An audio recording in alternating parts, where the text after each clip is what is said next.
All yiggity, and we are back. I'm Jay Lava. I scoured the internet so that you don't have to.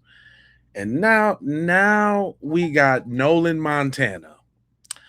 Now Nolan was on everything under the sun. Nobody else was doing nothing. It was all Nolan, right?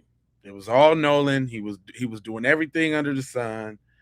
Now TMZ, ABC, everybody want to come out with conflicting stories. It's just funny how now here comes the smear campaign. So we're gonna cover that and more. The people are speaking. Sam got an update. We just gonna jump right on into it. Shout out to my man Money Mike in the house. Jack in the building. I see you. You just tapped in. Come on, we finna get to the bottom of this. Yep, here go the smear campaign. Here with a Nolan Xavier Wells update. So now all of a sudden, people are saying that Nolan was doing the boog shug, if you know what I'm saying. Right. Which is so crazy to me because they're not saying anybody else was doing it. They're just claiming it was just him. And again, they haven't released the toxicology report. So where would you be getting any of this information except for these eyewitnesses who coincidentally come up after this audio is released, after people are hearing alleged nefarious things? Come on. Also, I heard today that the guy whose name rhymes with fart lawyered up. Uh-oh. Why? Again, all of this is guilty, alleged behavior for when your best friend passes. If it was accidental, they would have said that on day one. We would not still be talking about this. We would have been able to put Nolan to rest and it would have been a terrible tragedy. But the fact that now all of these friends, so-called friends, are lawyering up, they're saying that he was the one that was doing drugs. Like, I thought it was, the Coast Guard reported that he had heavy alcohol intake, according to these eyewitnesses. Right. No toxicology report. Why would you make a definitive statement like that before the toxicology results were out so you could say for a fact that this was in his body? It's just deceptive. This narrative is being pushed by these legacy media networks to protect who? I don't know. I don't know why they would protect Mississippi when Mississippi is well known for its history, and she needs to take responsibility for what's going on. Look, if this was a total accident, then come out and say that. Why do they have to hold this for the grand jury? Why are you holding back the autopsy? It's as simple as that. Mississippi, if you want to take the pressure off and have us take the gas and the foot off your neck, then just come out with the truth and let it be shown. But when you lawyer up and you're deceptive and then you accuse this poor, beautiful young man who lost his life of these things that you have no factual evidence for at all, it makes us angry. Secret Service Sam out Samson for president of the world. Sam. So I'll go ahead and kick it off with Sam, but it's way deeper than that though. Because now we got 2 extra witnesses, apparently. We got a motive now. I was telling y'all about a motive about this chick. Let's keep that in perspective, that it is about this chick. And so now we hear that was homeboy's girl. Your boy, what's his name? God, why I can't think of these names. Hold on, let me look. This is his girl. So now we hear that it was Bart. That's right, Bart. I don't know why I couldn't think of that for nothing. Y'all like that thumbnail idea? Y'all like that thumbnail idea with them behind bars looking like Life? The bum drowned in the story. Okay. I made an addition. Did I put up the new devil for the day? Because they super pissed, y'all. Hold on, let me see if I put up the new devil for the day. No, I still got it. Remember old girl from yesterday? I got her on deck. I just ain't put her up there yet. Just ain't put her up there yet. Right? But let's talk about this Bart and this Katie thing just a little bit. Hey y'all, hey. It's time for another Nolan Wells update, okay? So this one is a little bit different because this puts a twist on things now that we have heard the audio and we have heard names on the audio. So there's somebody in particular that I am looking at, and that is Bart. Bart. Yes, I said it Good, because y'all. could this be a love triangle? Uh-oh. Now, stay with me. Come on, because we want you, I'm telling you, I have a receipt, and shout out to Tisa Tales for this picture that I'm about to put up for y'all. As you can see, it is Bart and none other than Katie. Yes, Katie. Okay? So apparently, Bart and Katie were a thing, or are a thing, or whatever. But we don't have all the deets on it to know all that. But let's get into it. Okay. So here's some things we know. Bart's name can be audibly heard on that audio tape of the footage. No question. And you hear them saying, "Damn it, Bart." Damn it. After Yep. the fact that you may or may not have heard, is he dead? And Nolan. Which, if I hear, "Damn it, Bart," that would lead me to believe that Bart might be part of the issue, okay? But that's just my interpretation of it, all right? So, in addition to that, Bart's name, it has come out, has been listed as the person who called on the Coast Guard report. Bart called, not Warren, okay? All right. And as a little bit of side note, because I mentioned Warren's name not being the caller, right. I just found out that Warren's father deals in toxicology. So it'll be interesting about those toxicology reports when they come out. But anyway, Bart is 2 years older than everyone, so he could have contributed to the alcohol. And we know that first they tried to say that he wasn't in town. He said, "I've been gone for a year." Yep. Now we hear your name. So are you backtracking? Were you on that boat? Yep. Then your buddy Warren said that he was on your boat on the 4th of July because everybody came down for the weekend. So we know you were here for the weekend. Yep. Okay. Now here's something interesting.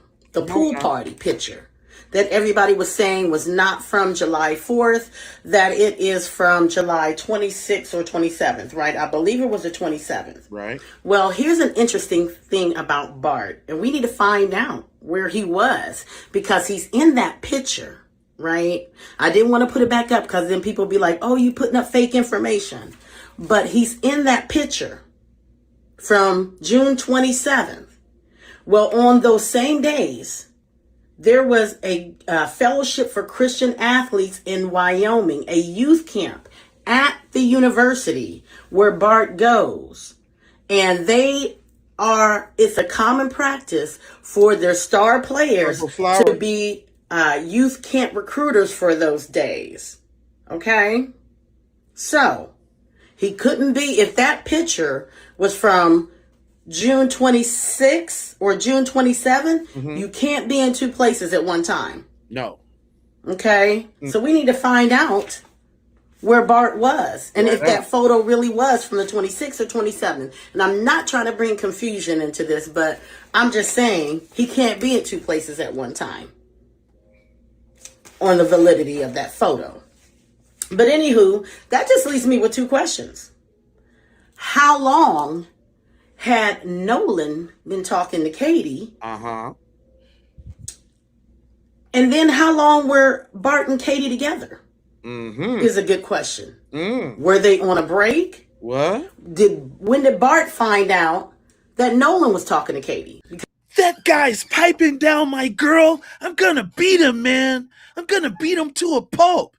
And then Warren and Tristan was like, "Man, you shouldn't be messing with Katie. Man, I don't give, man. I'm cradling these little male buns, fam. I don't care about that. Bart couldn't take it. I'm gonna beat him up, man. Gonna beat Bart, man. He had my girl's buns in his hands, man. Because we know Tristan and Warren both said some slick shit to Nolan She said, the last time they saw him. Yeah. In jest, because that's their buddy. Remember that? Yeah. Oh, I said something to him. Yeah. So, is this a love triangle of sorts? Hold up. Warren did say, "You crazy, man." I looked at him and said, "You crazy? Why was he crazy? What was he crazy for?" If y'all remember that interview, "Oh, you crazy, man." He did say that. He did say that. Pep, what up? Now check this out. These folks done laid out a whole page with all the connections. Check this out. Okay, so far these are the individuals that were on the boat. I told y'all they trying to throw us off with the picture of just 4 of them on the boat. It was not just 4 people on the boat, and it's 2 unidentified females. Now, I'm gonna say this, okay? The woman on the boat that says, "Oh my God, is he?" It sounds like an older woman. It sounds like an older woman, and I feel like it could possibly be the older woman who is really trying to cover things up. Straight up. If you go and listen, it does not sound like an 18, 19-year-old girl. It sounds like a older woman. Mm-hmm. And I feel like one of the unidentified people is the older woman. Now, I know that sounds crazy given that it was a boat full of young people, but maybe she was just trying to go ahead and catch a ride home. I'm just saying. Let me know your thoughts in the comments. And I know y'all tired of me talking about it, but we too close to come up off the gas on this one. Straight up, though. Peace. On some realness now. But can we... Listen, everybody is on this motive thing. When we talk about motive, we definitely got one. Yesterday, I cracked the case with a young lady who gave her theory, we'll call it allegedly theory, of how they communicated Nolan's death on the boat. If you have not watched that video, you need to watch the video because that shows the how when it comes to the alleged murder. But this video I am about to play for you is going to crack the case as far as the motive. Here is the motive. It is laid out. It is bare for you to see. And I want to know how Mississippi is going to respond to this, because if you give enough people on the internet enough time, they are going to crack the case for you. They are going to figure it out. We all had the same questions, and we come to find out that Bart is the missing puzzle piece. And now we have fit him into the puzzle, and now the puzzle is complete and solved. Listen to the video, and you will see. Hey, you guys, breaking news in the Nolan Wells case, and I promise you haven't heard this anywhere else. Bart, Katie, Nolan, and Trayvon. Y'all, let's get into this because we think we cracked this case wide open, but it's not just us. It's what the internet sleuths have also pieced together. You guys, we have to get into this. We believe we have motive. We believe we have location, and we believe we had what really happened. And we are going to use Warren and Trayvon's own interviews along with some thought they were deleted Facebook posts and get into this. And I think this is the real reason why they all deactivated their social media accounts, because they didn't want us to know the history. The history of what? The history that Katie was Bart's girl. Dun, Who was Bart? dun, Bart is Bart Edmonton Jr. He is a promising NFL player. Well, he's a future NFL player. Comes from a legacy line of football players. His family, his grandfather, his dad are big dogs down in Ocean Springs. And what's more, Katie was Bart's girl. Bart. Dun, dun, dun. It was over the cooch. Had to get some of that snow roach cooch. Edmonton Jr., and it is unclear on whether she was still his girl. Now, let's not forget, let's put everything in order. Bart Edmonton Jr., when Warren was giving the interview, he kept saying, my buddy, my buddy, my buddy. He only slipped up one time and said Bart's name. Now, the Marine Resource Division of Jackson County literally slipped up and gave out a freedom of information request. It actually gave us the audio, but what's more important, it gave the name of the person that reported Nolan missing to the Coast Guard. Oddly enough, that person was not warned. The person that claimed to call the Coast Guard at 11:45 p.m. on July 4th. It was, in fact, She called him Trayvon. I didn't even catch that. literally slipped up and gave out a freedom of information request. It actually gave us the audio, but what's more important, it gave the name of the person that reported Nolan missing to the Coast Guard. Oddly enough, that person was not warned. The person that claimed to call the Coast Guard at 11:45 p.m. on July 4th.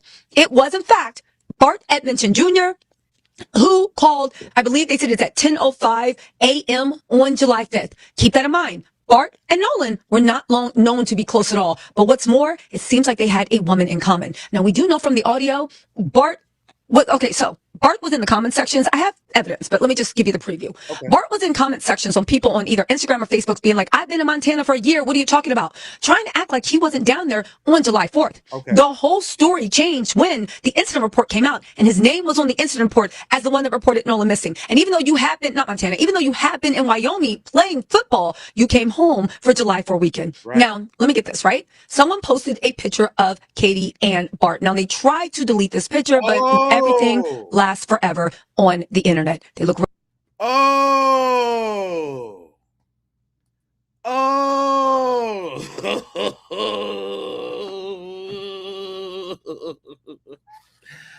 We was right. Not Katie and Bart forever. Real comfy. They look really hugged up. It looks like Katie and Bart at one point have been sweethearts or at least more than friends. Now, Bart's been living and playing football in Wyoming. We know the lives of college football players, right? And what happens when they leave their hometown sweetheart? That does not. Wait a minute. And hold on, though. Now it makes a lot of sense. She thought she had Bart, the star kicker, but he was out doing this thing. So let me cozy up to Nolan because he's on his way, though. Let me get in where I fit in real quick. Ooh. Nolan's up and coming. Maybe I can slide through and be all at the draft like,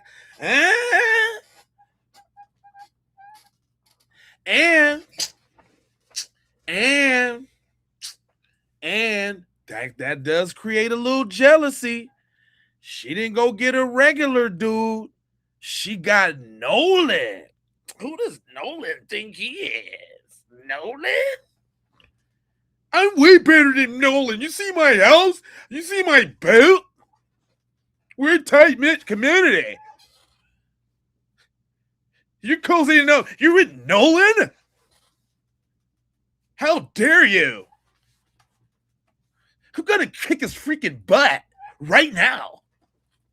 No, man. No. He's dealing with my girl. It's my girl. Katie's my girl.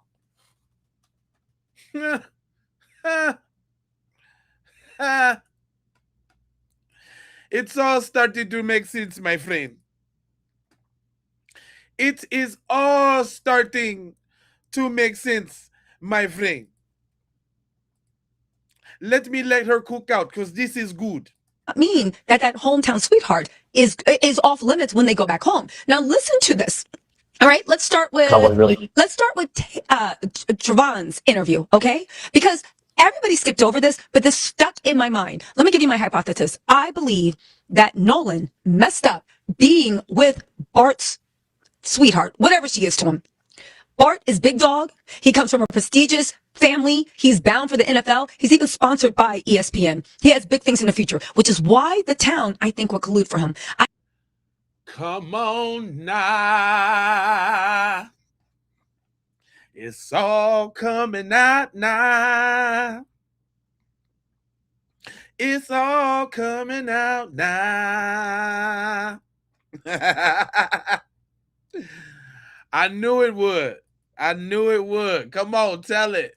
I think some type of fight or something happened where they tried to sun Nolan. And, of course, we know what happened. But here is my proof. They tried to sun that boy. Yep. Yep.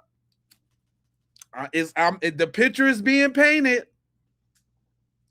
The picture is being painted.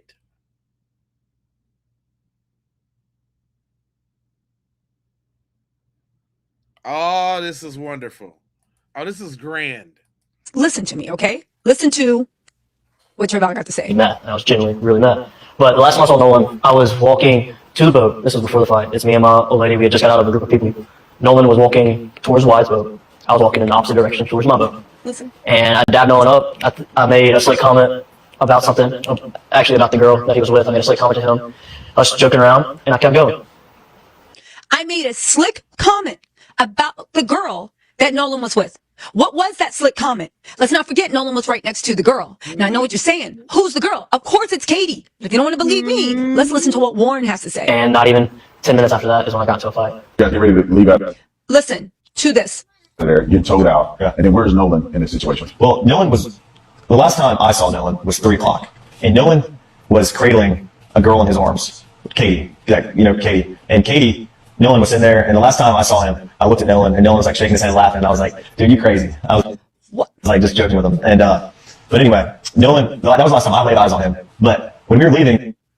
Now, why, if Nolan is cradled, first of all, Trayvon or Javon, whatever it is, his name, he walked up to Nolan, dabbed him up, then said some slick shit to Nolan about Katie. Why Katie was sitting there. Could that slick shit have been, yo, that's Bart's girl, what are you doing? Let's not forget Bart is 200 pounds, he is big dog, and he is the hometown hero because everybody thinks that he's going to make NFL soon. He's also 21. He comes from a very powerful, prestigious family and a family that comes with a history of football. So, he goes up and he's like, and said some slick shit about Katie. Now, everybody knows Katie. So what slick shit are you saying? Then Warren says that he says Nolan, and and they both said the last time they saw him was around 3 o'clock. He looks at Nolan and shakes his head like, yo, you crazy. And Nolan shakes his head too. Why would you say, yo, you crazy, unless Nolan was pushing up on forbidden fruit? And even the way he was like, yo, he was cradling Katie as if somebody would have the nerve to be with Bart's hometown honey. Anyway, Bart, he's the confirmed name on the... Hold on now. I was trying to understand what that cradling meant. Now it's starting to make sense. He was over there cradling Katie. He must be out of his damn mind. He know that's Bart's girl.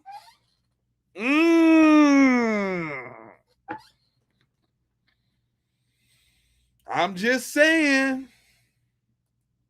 She cooking with hot fire. Hot fire. All type of grease.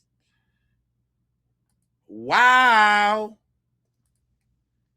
Boy, that boy over there crazy pushing up on Bart's chick like that. What's wrong with you?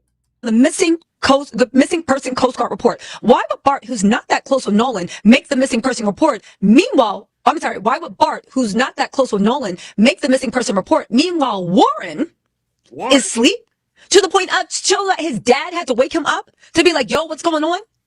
He did say his dad also, had to wake he him was up. mentioned in the Cito audio. We all heard him be like, damn it, Bart, stop. What was Bart doing on that boat when Bart had his own boat? Also, the cleaned up audio, you clearly hear Nolan's name too. The GPS location matched Fort Bayou residents on water with private deck access. So when they looked at GPS, when they get to the Fort Bayou, that was Bart's family's house. They have a private deck right outside their house, and they have a pool in their house. Is it all coming together, or is it all coming together?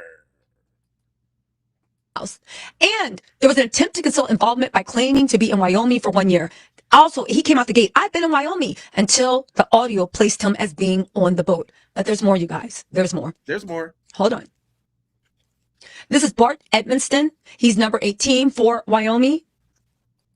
I don't know. I think it's the Cowboys. They said before Wyoming, Bart Edmonston, a 6 foot, 200-pound punter, is a junior college transfer from Jones College. He's native to Ocean Springs, Mississippi. In 2 seasons, he's averaged 44.7 yards per punt. Apparently, it's really good. On 89 attempts, he's also recorded 45 pumps inside the 20-yard line. Anyway, who cares? He's earned an NJCAA All-America and All-Region honors with the All-Conference honors. He's a graduate of Ocean Springs High School. He was named 6A All-State, and his team was 23-2 in 2 seasons. His father, Bart Sr., was an all-SEC place kicker at Florida from 92 to 96 and was on the 96 national championship team. His grandfather also played for the Florida Gators. I think it's Florida Gators. The point is he comes from a legacy football family, but his dad is also the head of pain management and anesthesiology in one of, I believe, the biggest hospitals. His mom also does big things too. Again, Ocean Springs will protect. Remember when Trayvon was like, I feel some type of way about Ben Crump, because at the end of the day, Ocean Springs is going to look out for Ocean Springs. Yeah. Yeah, y'all all sticking together, Oh, also, Tiff Battle said, Barty Jr. has a promising NFL career. He's currently being sponsored on ESPN. I'm thinking this is the reason Warren kept saying my buddy is to remove Bart from the conversation. Oh, but the audio that came out, someone mentioned his name in that recording, but Bart said he hadn't been on the island in a while. Bart is a liar. They're protecting Bart Jr.'s NFL career and the Dr. Bart Sr., who works in the same building as Christine. I'm telling you, this thing is a huge cover-up, and the key players have a lot to lose. Maybe let's get into some other stuff. Tristan said Nolan called him, and here's the thing. Somebody brought up a really good point, that they were trying to leave Nolan. Nolan was messing with Katie. Bart, the big dog, was back in town. Everybody was trying to be under big dog, Mr. 21-year-old, 200-pound, about to go pro football player from a very, very rich family. People are surmising that they were actually trying to leave Nolan. Listen to this. Tristan said Nolan called him 2 times at 11 a.m., but he didn't answer. Not that he missed the calls or called back, but that he didn't answer. Again, he goes on to repeat. Nolan's called me 2 times to see where we're parked. Yep. Says he then saw Nolan and Wyatt on the dock around 11 a.m. Yep. Nolan goes out on Wyatt's Triton. In this picture, Warren can be seen in the background on Palm Beach, Wyatt's family's second boat. This is Wyatt right here with the shades and the glasses. All right, let's keep going. You see they're trading the beads. Let's keep going. Yep. You got to leave out of there. Hold on, y'all. A good point was made when they said they tried leaving Nolan home. Everyone was avoiding Nolan that morning. This is before, of course, they set off. Warren says that his family, friends, and group chat have been planning for weeks. He says on July 3rd, Nolan spent the night at mutual friend's house, but he says he and Wyatt, right? Warren and Wyatt woke up on July 4th, got breakfast, and headed to the dock. Yep. He says, Nolan wasn't with me, which means they left him. And they said Nolan got to the dock around 10:30. Now, and again, why would they be trying to leave Nolan? It's obvious that they were. Nobody was messing with him. Nobody wanted him to come. Everybody was missing his calls. That's what it seems from the boys that are his best friends. And then when they get to the island, everybody's making comments about Nolan being with Katie. Even so far as Warren shaking his head like, man, you crazy. Because who would mess with 21-year-old big dog, Bart's girl or girl crush, whatever she is to him? There's some type of ownership. Now, there's another comment that I want you guys to think about, okay? Because it's kind of like I feel like this case is going to be blown wide open, because a lot of things that we've been feeling, same people on the internet are having the same thoughts, which means a jury would have the same thought. When you see consensus and thoughts across a bunch of random people, that means the truth is starting to come out. They said the Nolan Wells narrative that I'm having trouble wrapping my head around isn't that he was left there. Fine. Maybe he wanted to stay and keep partying, but supposedly there were dozens of boats there at the time. So every boat left with him there by himself, he just waved goodbye to dozens of different boats until he was the last person standing on this island by himself with no phone. That doesn't make sense, even for a drunken teenager. And even for people to see the drunken teenager. If you're the last boat to go, you'd be like, yo, do you need a ride? What are you doing? How are you getting home? I would assume. Everybody would assume. Did she bust that down, or did she bust that down? For all of you, oh, he drowned, just get over it. Stop it. Nope, it wasn't. He's not Nolan Montana. Nope. You're not finna do that one. Nolan Cormega. No, he wasn't that. Okay. All right. None of that. It ain't none of that no more. That part's over. Now, what we talking about? We talking about this guy. It ain't no other way. Other way. We talking about this dude. We talking about this dude right here, Mr. Bart. Bart is mad over his boo thing. Mrs. Shady Katie. It's is his boo thing. Is this not all over the boo thing or what, y'all?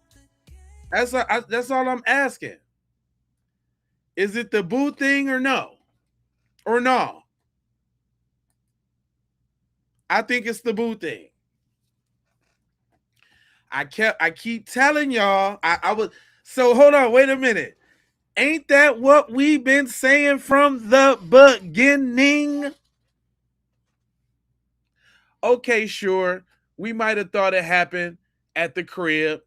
Yeah, but they didn't expect for that tape to come out, and they didn't expect the black woman, all hails to the black woman, she is a saint, that cleaned that audio up and bought it on out, bought it all the way on out. They didn't even know. They didn't know it was going to happen like that. Oh, man. Oh, man, homie. My mind playing tricks on me.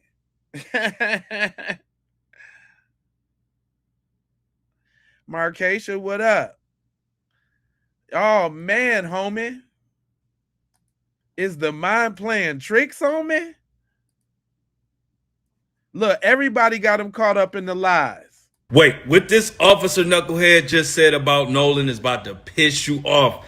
And it's like because of that emergency call that exposed a lot of, now they are trying to do a smear campaign against Nolan Wells, and I don't like it. Appreciate now, it. I tell you this, when you hear what this guy, Officer Tatum or whatever his name is, said, you are about to be pissed. But the thing is this, if he's not truthful about what he's saying, he gonna have hell to pay.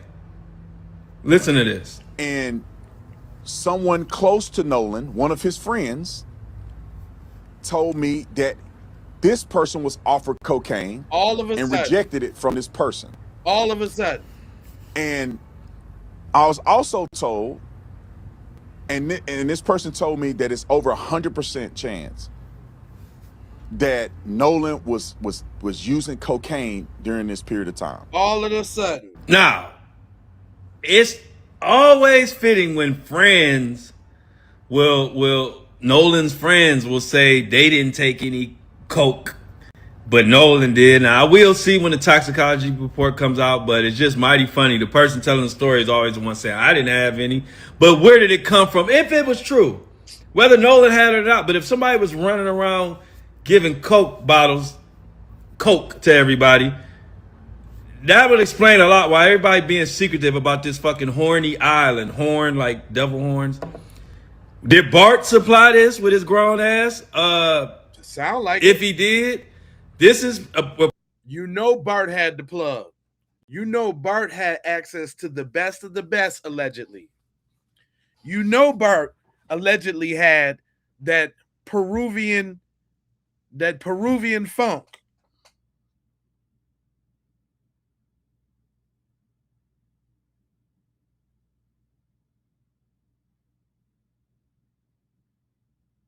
He had that straight Panamanian pack all day long.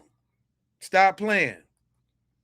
Reportedly, him and Katie, who used to date, and the rumor is he was popping up to show surprise Katie, and Katie was all up under Nolan arms, and an altercation went from there. And I don't like it. Man, it's getting funky out here. It's getting funky out here. They went ape over this chick, fam. They went ape over this chick. But you know what? This is the same playbook that they use all the time. It's not like it's nothing new. It ain't like this ain't nothing we ain't never seen before. Wells case, I want you guys to pay attention what they're doing right now. They're calling him an adult in the media. Mm-hmm. And the people, his friends that were around him, they're calling them kids and teenagers. Did y'all notice this? This is a tactic that the media use to put the blame back on the victim. Nolan Wells, in my belief, he's a victim in this case. Yes. But what they're doing is they keep saying he's an adult because, you know, they're talking about drinking now. There was drinking involved, they're saying. It was possible drugs. Now they're having a YouTuber come out and say that he possibly has some drugs in his system, but we don't know. The toxicology report didn't come back yet, so I don't know why he's privy to that, but we don't know yet because the toxicology, right? But they're saying that he's saying that it could have been possible fornication in the ocean and all this stuff. They're trying to take all the heat off of the people that were around him because it looks bad. It stinks it stinks out there right now. It stinks, and I smell a rat. So they're taking the blame off of them. And then the attorney general came out saying she's going to go after people that's hampering this investigation, or people are feeling threatened. I'm so threatened. I feel threatened. Everybody feel threatened. But I don't want to talk about all that. I want to talk about what happened to Nolan. Let's stay focused. That's all. I'm not going to call him. He was a teenager at the time. That is true. He was a teenager. If you're going to call everybody teenagers, you have to call him a teenager. Come on now. If you're going to call him an adult, call the rest of his friends adults too. But one thing, we got to stay focused here. Instead of putting all the attention on him, we need to find out who did this. In my belief, this is a homicide. In my belief. But what they're going to do is they're smoke screening. They're stonewalling. That's what they're doing. Classic stonewalling. And I see it going on. And I see it as clear as day that they're stonewalling. And it's not right. Yeah. And but the thing is here, yeah, they're calling him an adult. You know, he was drinking and this and that, and that his friends, what did they say? He had his arm around that girl, Katie, and this and that. And this guy said he was a part of their friend group. I don't know who talks like that, friend group. Who talks like that? Yeah, that was a killer, right? This thing is horrible, guys, what they're trying to do. But I don't think it's going to work. Because his mother hired private investigators, and they're looking into this. She's going to subpoena all the records from all of the social media companies, whether it's Facebook, Instagram, TikTok, Life 360, you name it. Yeah. She's getting a subpoena to get all of that data. Then this YouTuber that interviewed these guys, these men, these young men, right, was saying that he might have some information now that it looks like maybe Nolan may have been victimized here. Yeah. Listen, I don't need him to tell me that. Right. I just need them to do what they got to do.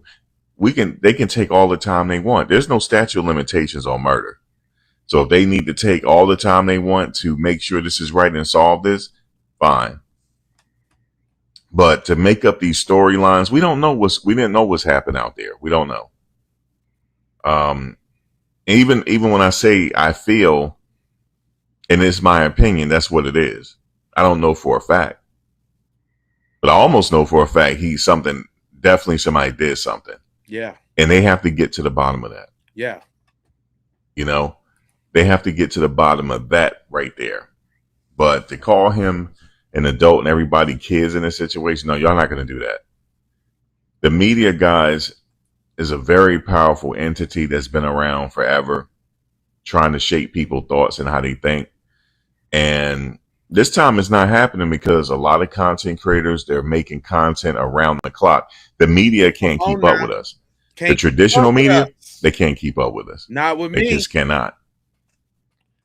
No. One of the influencers are going to break something before the news break it. I have seen it before in other cases. But to shift the blame, and also they were shifting the blame to his mother. Oh, she's doing this, and she said this, and Ben Crump said this. I don't care about what nobody's saying. I want to know what happened to the young man. Let's stay focused. You guys got an investigation, right? You guys are conducting an investigation, right? Well, let's see the autopsy report. It should be just that. What happened? What's up with his throat? Let's see that. Was it any water in his lungs? What's up with that throat, homie? Okay. That's what we want to know. We don't want to know about nothing else. Okay. What is it, a possibility that he was drinking out there? Of course. It was the 4th of July. It's a festive event. Everybody out there trying to have a good time. Okay. Okay. Yeah. We want to know the toxicology report and things like that. But I want to know where your leads at. Are you guys close to solving this case? Let's stay focused now. Let's stay focused. Yeah. Let's stay on it. Yeah. Let's get on it if you want it. Get on it if you want it. And Mother wants some answers here. Okay, this wasn't the first time he went out to Horn Island. This time he went out there. He ain't here no more. No. Oh no, y'all got to solve this. And you know what my prediction is? They're gonna solve it because the people gonna start telling on each other. They probably already telling on each other. They got a mess down there. Yeah. They got a mess down and they got a mess down there. That's one thing I can tell you. They got a mess down there because people are already talking. I'm pretty sure. Okay. And I don't want to talk about what they're saying is over because I don't know if it's true or not. Right. But if I find out there's some validity to it, then I'll talk about the story and what they say will possibly happen. But like I said, until somebody authenticate that story, I'm not going to talk about that. Yeah, you know what I don't like about him and people like him? I know what he's talking about. He's talking about that audio that came out. Now, all of a sudden, don't know. Now it's not authenticated because a black woman did it. See, that's crazy. See, because if white boy Roy would have did the little audio, they would be praising him for his electronic techniques and his audio prowess, and he's such a astute engineer. Come on, man. The sister put it together, and now y'all hating on it? That's crazy. That's crazy. That's crazy. I just want y'all to make sure y'all know what it is. When they talk about that they can't run with the story, I know what he's talking about. He was cooking, but I know what he's talking about. And don't, I'm saying, like, I made a song like that. You won't listen to me, but you will listen to a white man. I swear I made a song about that. That's always the case. It's crazy.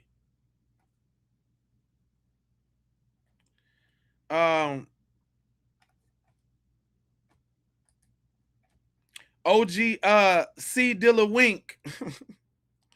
He got a crazy name, but he is telling the truth about this media, though. Let's talk about it. Let's talk about Mississippi in this Nolan Wells situation. When it comes to Mississippi about this Nolan Wells situation, Mississippi is panicking. Oh, yeah. Let me tell you why they panicking. Because they panicking because usually they can kill a black brother. Oh, yeah. Clean it up. Be on with it. Don't get no backlash. No nothing. Mm-hmm. Don't get nothing. Ain't nobody even talking about it or nothing. But when it's coming to this Nolan Wells, black folks ain't letting up. Oh, no. Black folks ain't letting up. You understand what I'm saying to y'all? I hear you. And it's driving Mississippi crazy right now. Like, damn, we usually can hang a brother and kill a black brother and this would be over in 2 days. Right. Nah, player, let me tell you something. Foundation of Black Americans is on something else. Right. We on something else. We all about protecting ours now. Ain't no more holding back. If you do anything to one of ours now, we on the case. The black media is on the case. I'm on their tail. And it's no letting up. At all. And that's what got a lot of people frustrated out here, especially Mississippi. They don't even know what. Especially the people in my chat. Is you talking about them? You can't be talking about it. You got that problem too. To do. They like, damn, what why the hell is these people not stopping? Why they ain't letting up? Ain't gonna let up. Diane. Not when there's lies right there in your face. There's lies right here in the people's face, and you think we finna let up on this Nolan Wells case. I got another thing coming, boy. Y'all ain't seen nothing yet. Y'all ain't seen nothing yet. And by us keeping our foot on their motherfucking necks On they about this Nolan Wells case. Yeah. This case gonna open up something else. Oh yeah. What's that? Well, we already know Mississippi's history. Yeah. But this right here now gonna have the internet. Anything happen now, we own it. Own it. We own it. So Own it. Mississippi, you better watch how you treat our peoples, because we gonna be on your helmets. Helmets. Straight up. The OG ain't playing, boy. Hey, messages don't always come like you think they should, but that don't mean he ain't spitting though. He telling you some truth. You want to know how I tell it? Look, now I went from I did this on purpose. I went from the OG to the youngin', and why they saying the same thing? These niggas are speaking in code.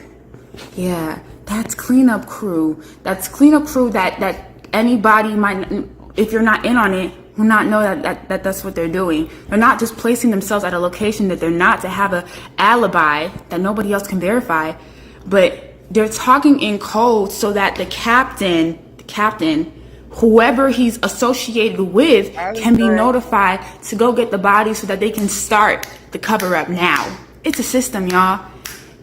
They've been playing in our face the whole fucking time. They've been lying from the jump. That is why this story doesn't make sense. From the time Nolan was dying, they called them people. Look, them people said, all right, bet, this is what you do. Call this, do this, say this, da-da-da, da-da-da. Notice how Warren volunteers a video of them getting on the boat, but doesn't volunteer a video of them coming back. I got you, Mom. Notice how they left him a private dock. Private. Meaning other people own that. Meaning whoever gave them the video of them getting on the boat in the morning can also just magically have the video of them coming back at what, 5 o'clock, according to them, disappeared. Or just withhold it. Oh, we don't know what happened to it. This is a private dock. That evidence can be tampered with and mysteriously deleted. This is a fucking cover up, and so many people are involved. But you have all of Black America's eyes on this shit. You're not gonna get away with it. We are new age, new earth. Bullshit like that could have happened in the South back then. Nah, we're gonna hold on to this, and we're not letting go. We're not letting go, and we're gonna blow the hinges off of Jackson County, Ocean Springs, Mississippi. Whole world is watching. Y'all are busted. Busted, buddy. You're busted. I like that. Buddy, you're busted, bud. Give it up, pal. You're busted. It's over for you guys. Okay? Everybody's going, we're taking you down. Everybody put your hands behind your back. We're taking you down. Yeah? Round them up. Let's go, bud. You're done. You're done, bucko. We're gonna get him out of here. Get him out of here. Okay? Not playing with you guys. You're out of here, pal. Okay. I see some busters over there in the chat, and I know y'all be kind of getting beat up when the Black people say it. So I employ one. Now it's not lost on me that it's a lot of y'all people who moist that's speaking up. I don't know what that's about, but I'm gonna let him go ahead and get his shine. Let's see what he's talking about, y'all. I shouldn't be surprised they're trying to victim blame Nolan Wells for allegedly being drunk. There's a few things I want to say about this. If Nolan Wells was heavily intoxicated, that to me is even more reason why, as his friend, you should have not left him on a fucking island 10 miles away from the mainland. If my friend is drunk and not thinking clearly, and they're saying, no, I want to stay on this island, too fucking bad, get in the goddamn boat. Which brings me to the second thing I want to talk about. If Nolan was drunk, his friends probably were too. Should they have been operating a boat? Anyone gonna check into that? Because apparently they had a call for a tow. What was going on there? And number 3, probably the most important piece of information, if he were drinking and he was smashed super drunk, he does not deserve to die. This right here is so fucking shitty. I should be... I mean, he kept it concise, straight to the point. I ain't mad at that. You know what I'm saying? He can speak out in his way. You know what I'm saying? You know. All of them were drunk and there are not his friends. That's terrible. Yeah, I don't think Nolan was drinking though. Creative one, I don't think. From what I'm hearing, I don't think Nolan was drinking though. He definitely wasn't Nolan Montana that they trying to make him out to be. They trying to make him Nolan Nicaragua. Thanks for the flowers. Yeah. I don't think he was Nolan Nicaragua from the cartel walking around the beach with 2 keys. Like, nah. But see, then when this new information, because I didn't know, I knew he was a football player, but see, she put it in context. He come from a long line of football players. So that's a long line of money, which means he got a severely bad case of what is that one dude was convicted of? Dang, it always miss my mind. Affluenza. He got a bad case of affluenza. You don't know what it is? Go look it up. Affluenza means that he been so rich with money so long that he doesn't have a concept of what the rules are. I didn't make this up. Yo people make this up. So we talking about the kid that was suffering from affluenza, that was potentially hopped up on that Tony Montana, that came back into town to be big dog, that went to go see his homeboy Warren, and it was that other star kid that she was feasting on, trying to creep up on the come up with, trying to get with the young Noster.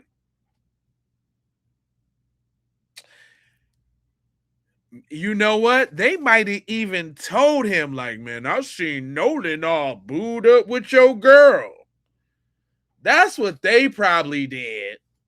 Because they was trying to tap while he was out of town, but she didn't give them no time of day, even though they had bread. She only wanted to mess with Nolan because Nolan was going to become a star, and she was just trying to stick it in there till the draft. Come on now. Let's put the 2 and 2s together now. And then he's black. Let's not forget. But he's black. So not only was he mad at Nolan, but he was also mad at Katie because now she's a quote unquote mud shark and she's tainted. So he was just pissed all around the board. You dealt with that monkey, Katie. How could you? Was he bigger than me? You're a mud shark now. Come on, I'm telling you what I know and not what somebody told me. Had a lot of people drop off when I started telling that truth, but hey. You know how dweebs do.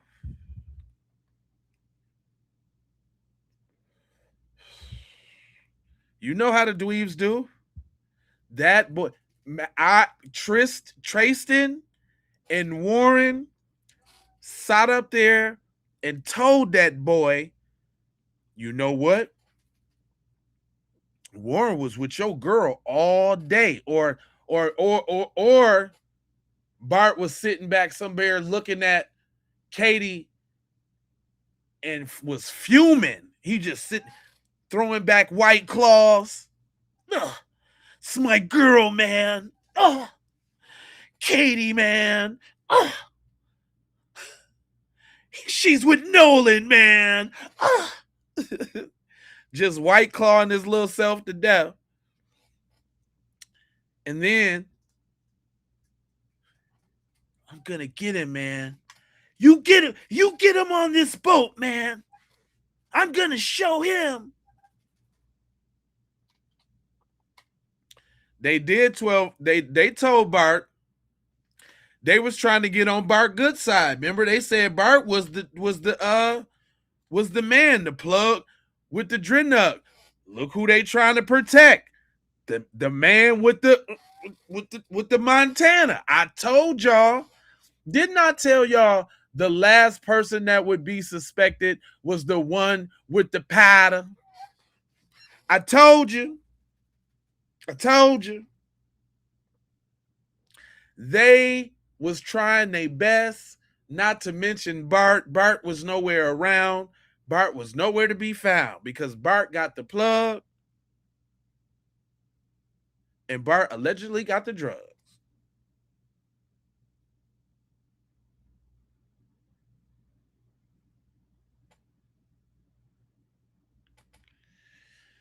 And here goes stupid people. Jesus. We was kings, but can't swim.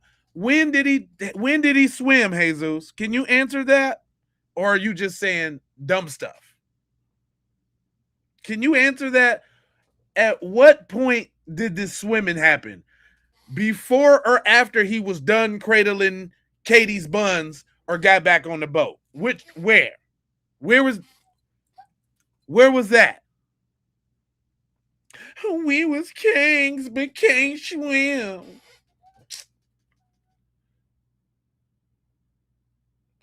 Hey, didn't black people carry the Olympics in swimming or something like that? I could have swore. I just seen a video the other day with these three brothers on the swim team, and it was like a 3-man swim team. It was a breaststroke, a backstroke, and a something, and they smoked everybody on the team. Smoked them all. Smoked them.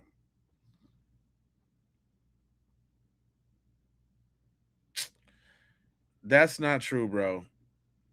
There's a few, and you know what kills me about when they say black people can't swim? They don't talk about why. Oh, because your people didn't want black people to be able to swim right after segregation was over, so y'all closed all the damn pools. Damn. Do better. So you're single-handedly at fault for it then. Take a bow. Take a whole bow. But you don't want to claim that though, huh? That ain't none of your responsibility, huh? It is. It is. Yep, it is. He's a grifter. Guys, new information on what's going on in Nolan Wells' case, and this time we have to rewind it back to Judge Ashley Cole. Judge Ashley Cole, I believe, is one of the boys' stepmoms. We believe it is Warren. She is mother of one of the boys last seen with Nolan before he died. Now, the funny thing is, right? We have to revisit her statement because we have found out disturbing things about Ashley Cole, meaning she may be the social media mastermind behind this disastrous. Uh-oh, don't give me with the slips and the pops now. Come on, give it to me raw now. Don't do me. Von Subi. Here, let me skip a little forward. Or let me give it a little refresh. A little refresher course.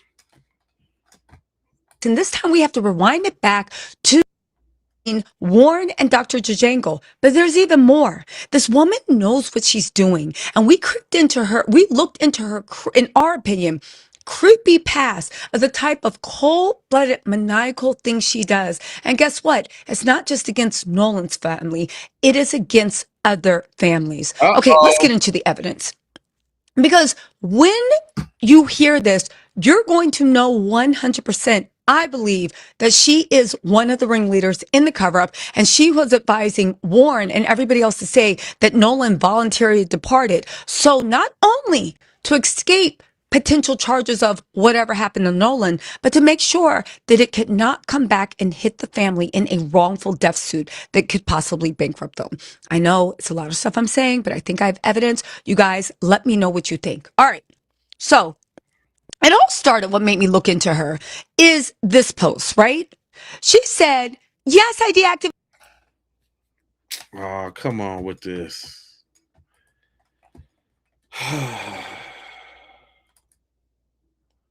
When you stream, these are things that can go wrong. Usually it rarely does. I got that toppity tip joint. You know, I'm gonna blame it on her video because it can't possibly be my stuff. I'm taking it's just not my stuff. I don't care what you say. Let me dip to my mans though. I did have my mans queued up. I'm gonna deal with him and we'll get back to her in a second. TMZ is reporting, quote, Nolan. Hold on. No, I forgot my I can't mess with cuz got that music. So I did have an interview with Nancy Grace.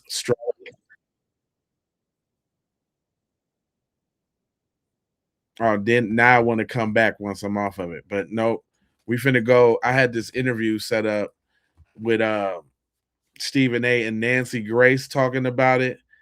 And you know they both some tiptoers. So I just wanted to show y'all, you know, the narrative that they're trying to push in the lamestream media. Weekdays on Fox 1. Please welcome for the first time to Straight Shooter, the one and only, Ms. Nancy Grace. How are you? How's everything, Nancy? Thank you for inviting me.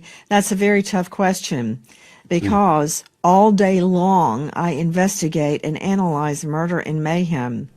Very often, Mr. Smith, I have people ask, why don't you smile on TV? Yeah, you can't. Wouldn't that be odd for me to smile in the course of reporting on a dead young man or a missing child? So, I totally although I have great happiness in my life because of my twins. I got you. Boy-girl twins I had 18 years ago. Wow. All right. That's a lot. That's a lot of reason to be happy. No question about that. Let's get right to this case involving Nolan Wells. You've been all over this case right now. Just as a reminder to the audience, Wells was the 18-year-old college football player from Ocean Springs, Mississippi, who was on a boat July 4th with a group of friends and traveled by private boat to Horn Island, an uninhabited barrier island off the Mississippi coast. Wells was the only black person, so reported, on the boat. When the friends returned to the mainland, Nolan was the only one who did not make it back. Talk to me about this story, Nancy, and what do you make of it at this particular moment in time?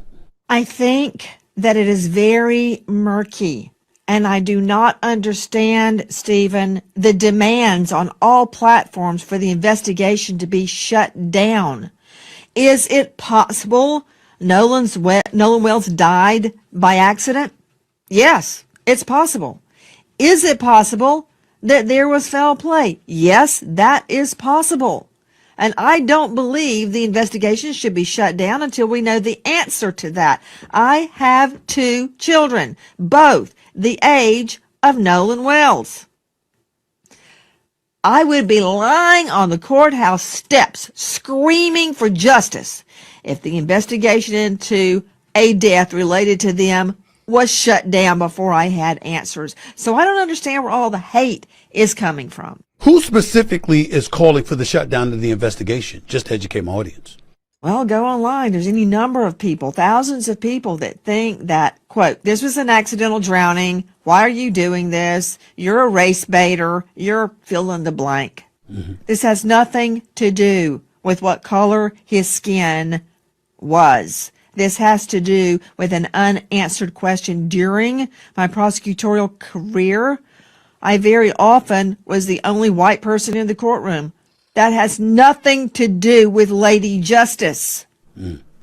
What Lady Justice wants, what justice demands is a full and fair investigation. And I'm also not saying that's not going on, because my boss, Lewis Slayton, the longest serving elected district attorney at that time, I think, Stephen, it was 37 years, was like a grandfather to me.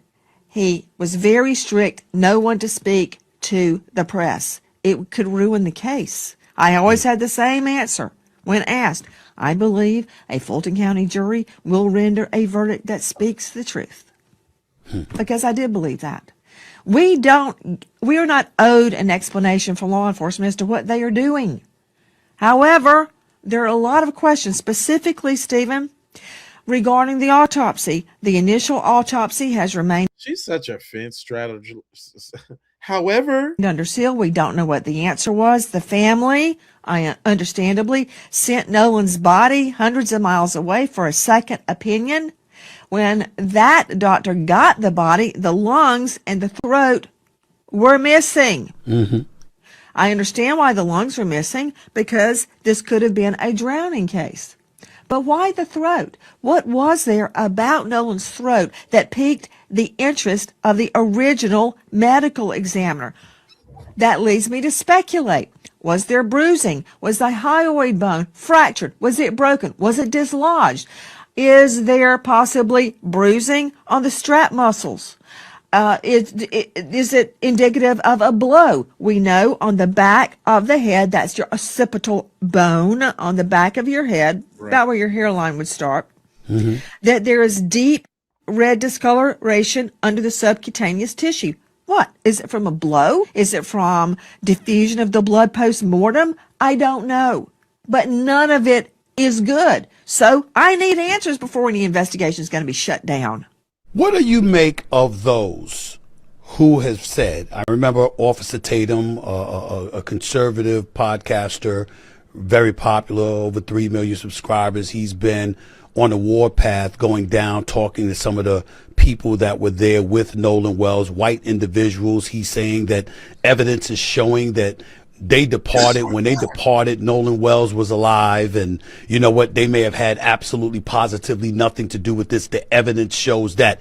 Is that your finding, that the evidence shows that the people being, with allegations being thrown in their direction, the suspicions that have been raised by these people that were in attendance with Nolan Wells, that they should be, they have been proven or found to not have been around even when he was still alive? Is your findings consistent with anything along that verbiage with what people are saying about these kids that were with him?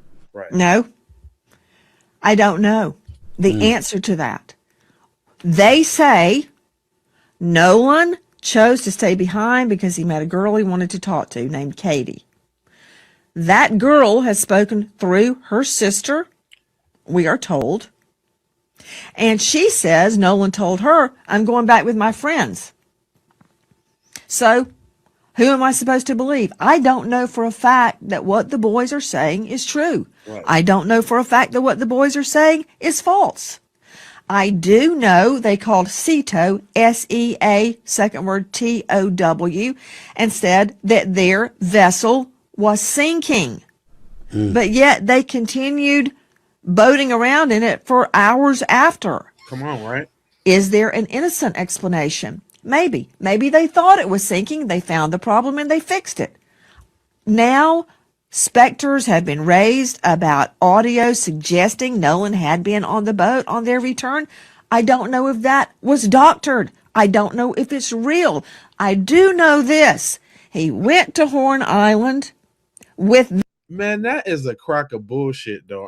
I just got to call that. I'm so sick of them talking about they don't know the audio was real because a black woman did it.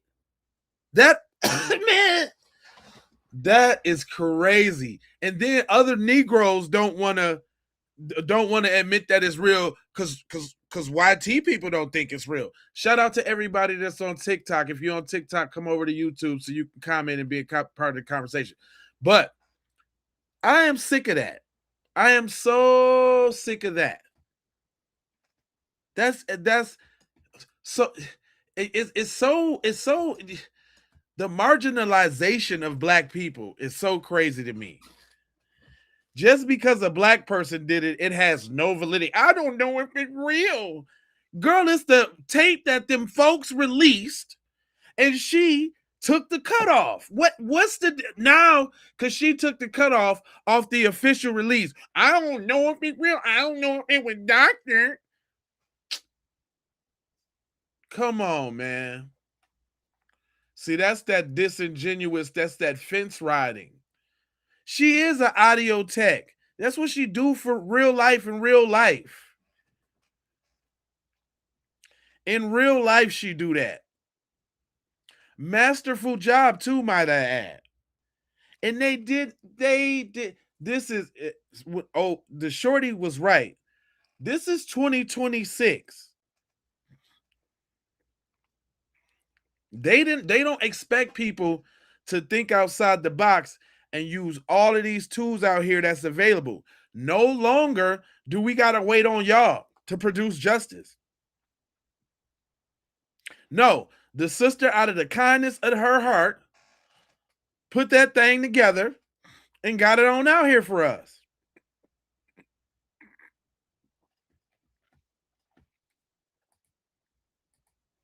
Them. They came back alive. He's dead. I'm going to investigate. You're darn right I'm going to investigate. And my wish is that his friends are innocent and that this was an accident. But it will be a cold day in HELL that I endorse closing down an investigation because somebody said I had nothing to do with that. What? Am I supposed to go, oh, okay, case closed, forget about it, and go tell the mom, we're shutting down the investigation because so-and-so said he had nothing to do with it. Have you received any indication from law enforcement that that is their intent, that their desire is to close down this investigation? Have you seen any indication like that at all? No, and that emboldens me. That emboldens me because so far they haven't finalized this thing. As a matter of fact, the other day, a female journalist got a hold of law enforcement, the sheriff. He wouldn't answer any questions, which he should not have. And he stated that all questions were to be directed to the district attorney's office.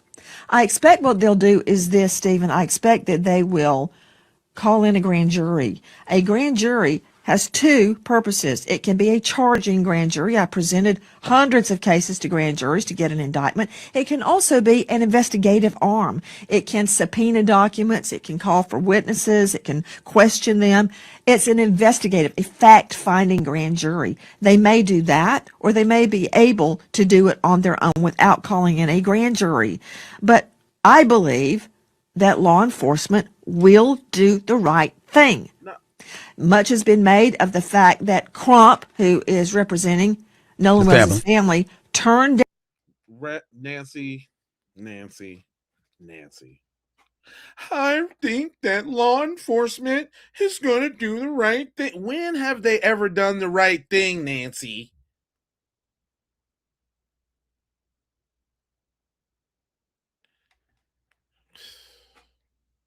Wow.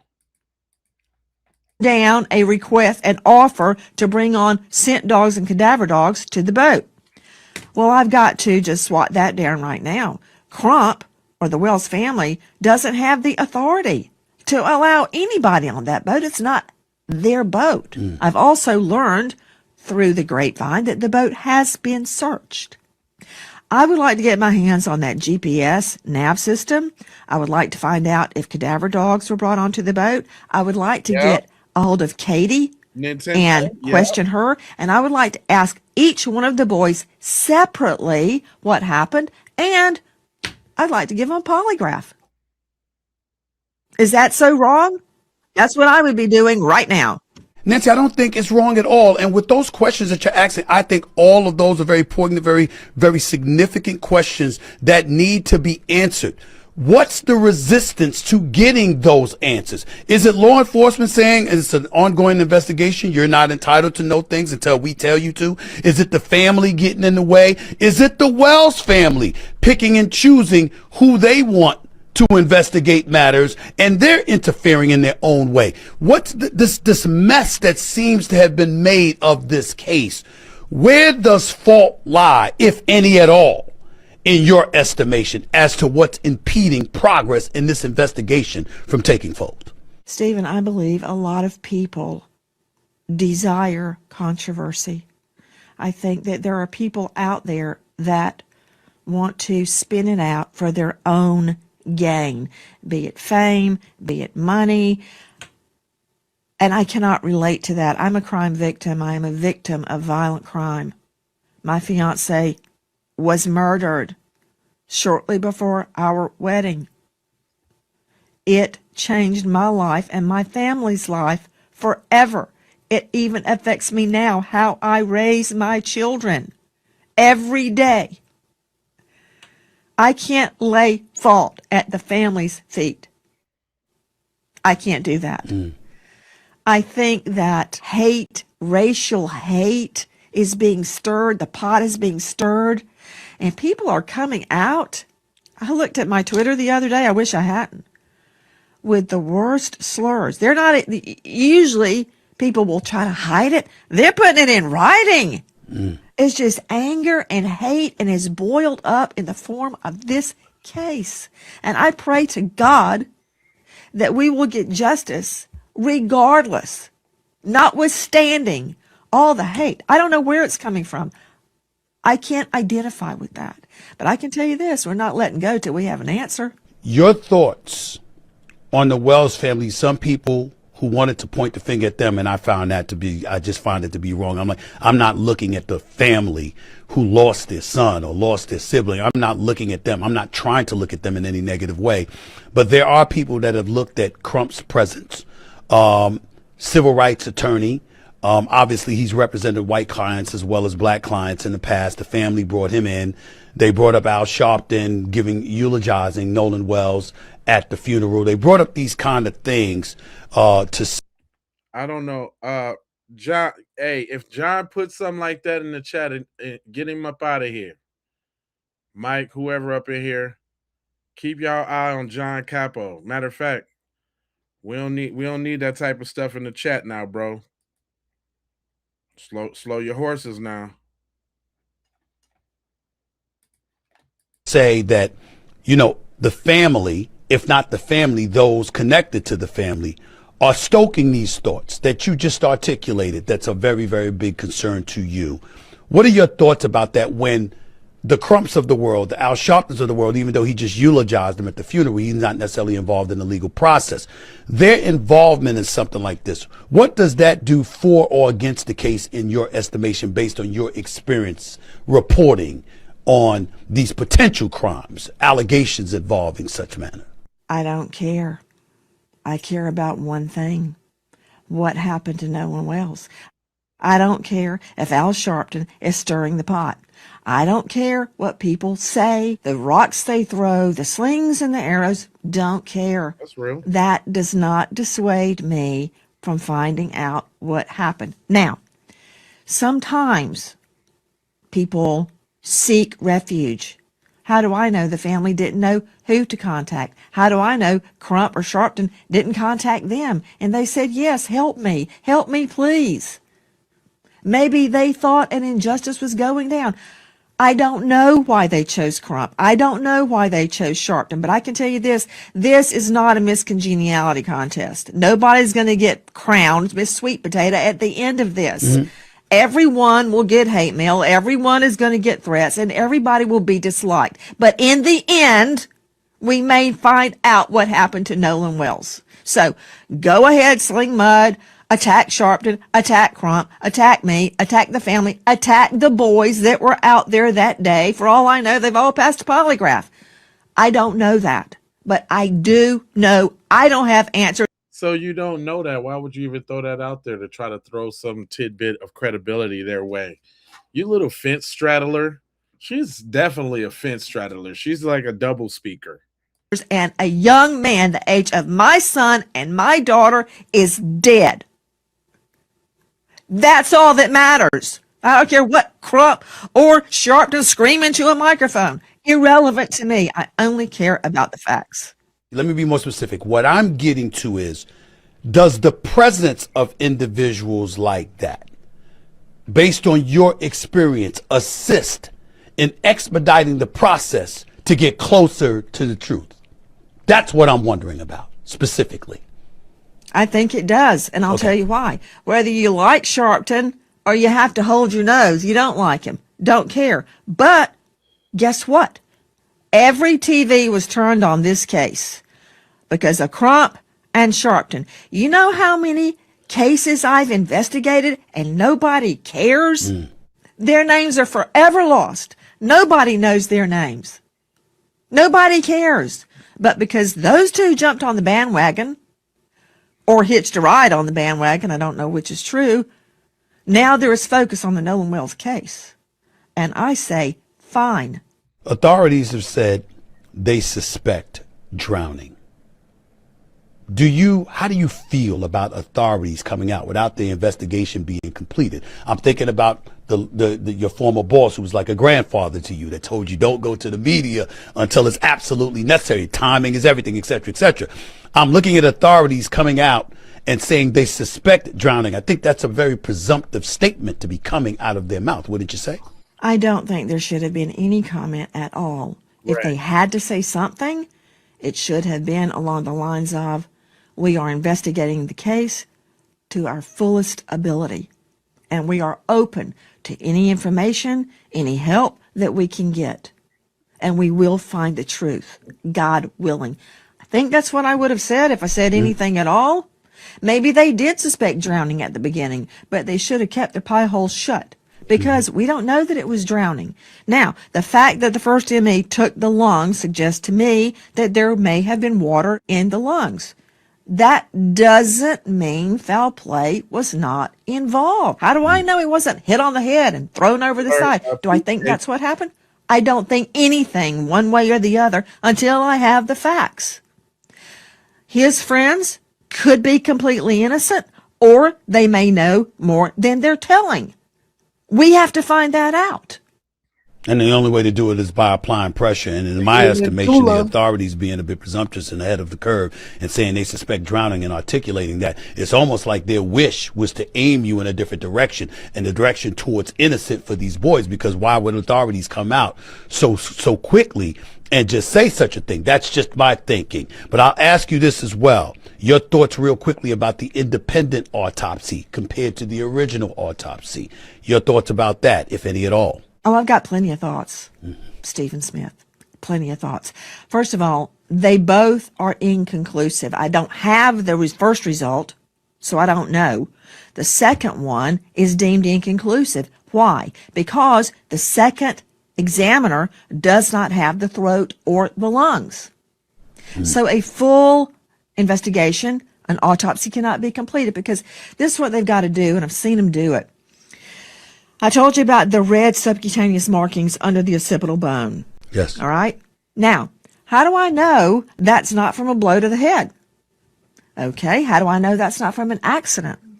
We are being told today Nolan was drinking heavily. Okay. Even somebody drunk can be a homicide victim.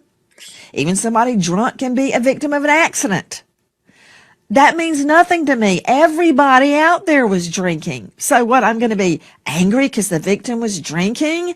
Again, this is not a personality contest. It's not a moral test about his character. Bottom line, I need more evidence, because that bruising or hemorrhaging or reddening under the occipital, I got to figure out it's from a blow. Is it from a fall? Is it diffusion? Now, go with me on this. When someone passes away, okay, and they're in a specific position, the blood pools. It's called lividity. The blood goes down. Like if I die on my back, my blood will go to the back of my head, my back, my rear end, the back of my legs. You turn me over, it'll go to my front. So, is that pooling of the blood? I got into a full-on argument with a very esteemed medical examiner because he suggested it was pooling of the blood. Then why wasn't it anywhere else? Why wasn't there pooling on his back, on the back of his shoulders, his neck?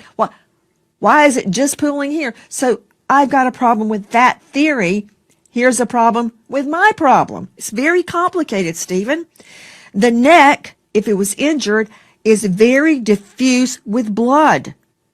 The blood from the jugular and the carotid arteries could diffuse post-mortem and gather there.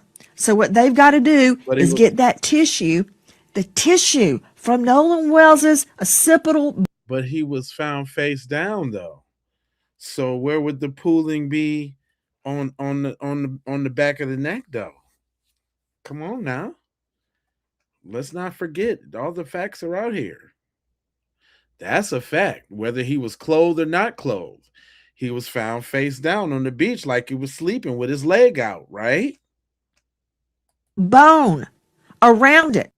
And they've got to look under a microscope and figure out, is this a result of a bruise or is this diffusion of blood or something else? See, it's very complicated and very minute. So we need more evidence, is what I'm saying. I think it's very complicated for the average person out there.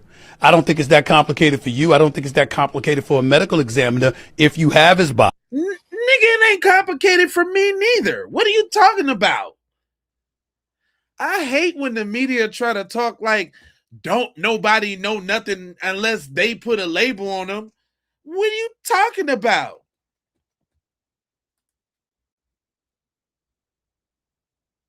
That is so pompous, so smug. Yeah, because nobody else would know what they're talking about. I know you know what you're talking about. I know what I'm talking about. But nobody else know what they know about. Shut up, dude. This guy. Body, and you have that, you look at post-mortem and gather there.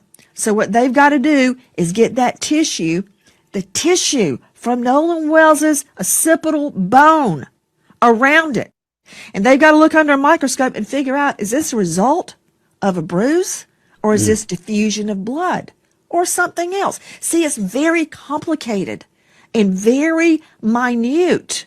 No, it's not. So we need more evidence, is what I'm saying. No, we don't. I think it's very complicated for the average person out there.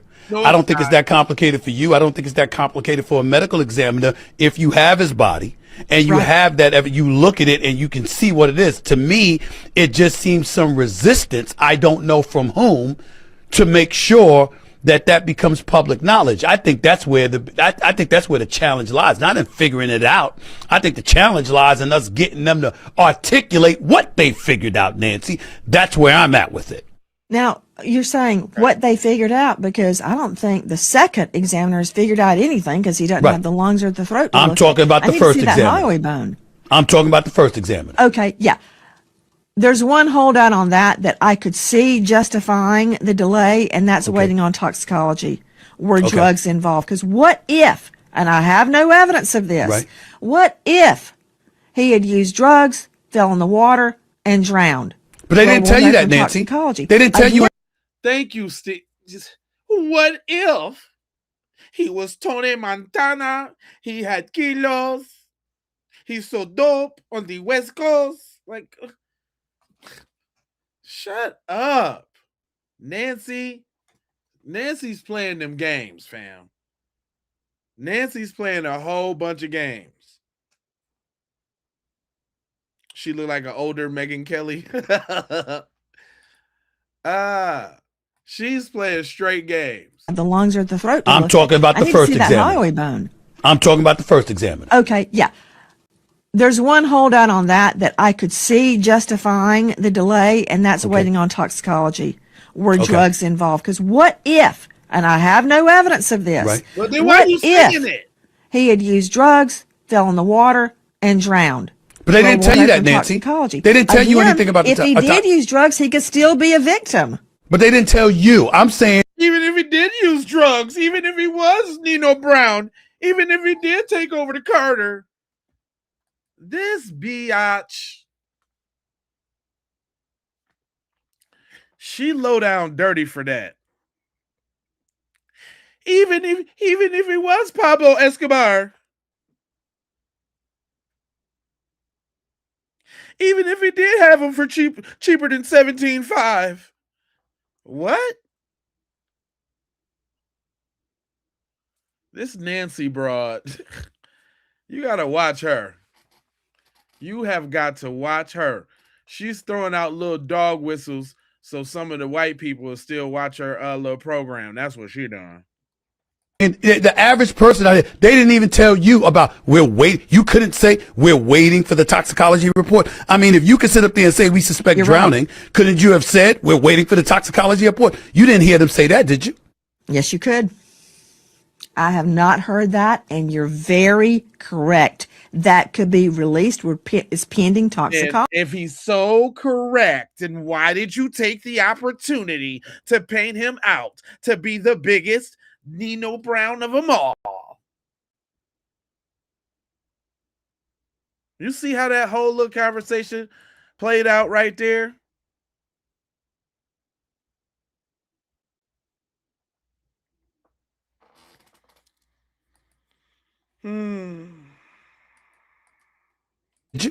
Yes, you could. I have not heard that, and you're very correct. That could be released. It's pending toxicology. Or anything. Just tell me something. You could have said anything other than what you said. But no, you chose to paint your boy out as Pookie from New Jack City.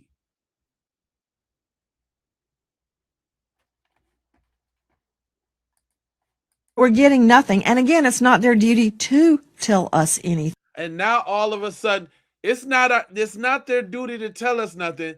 But if they did tell us something, they gonna tell us he was on drugs. That's what they would tell us. Drugs. Wait till the drugs come out. The drugs. She a part of it too. Thing. So before I assign wrongdoing to the medical examiner or anyone else, we need more facts. But I find it very disturbing. They all go out, and he's the only one that doesn't make it back. Right. The girl says he left with them. They say he stayed with the girl. And there were hundreds of people out on Horn Island. Nobody saw him. Nobody. I find that very hard to believe. And think about the last person that left. What, they left him there? I don't believe that. And he left, and he let them leave, even though his cell phone was on the boat. His phone. Okay. His phone, rather. His phone was on the boat or whatever, which brings me to this question, because there were some questions about these conflicting stories coming out in the case of him staying behind to talk to a girl, a cell phone date, and inconsistencies between Life 360 and Snapchat locations. Talk about that for a quick second before I let you get on out of here, Nancy. I certainly will. I've consulted with digital forensics experts, and they say that there can be a difference between Snapchat location and Life 360 location and your iPhone, Find My iPhone location.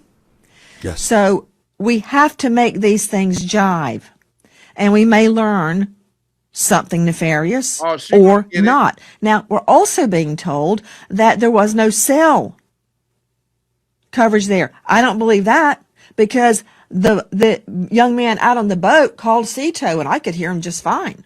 So there was cell.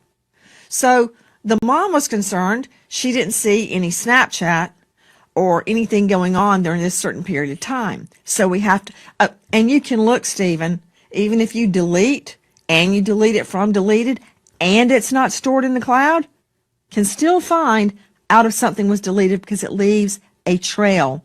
Everything you do on your phone leaves a trail. Even if it's totally deleted and deleted from the cloud, you still leave a trail of your actions. But just human nature. I know my children. My son is a fisher. He would take his phone with him. He would leave it on the boat if he got into the water, but he would not let a boat leave with his phone. That would not happen.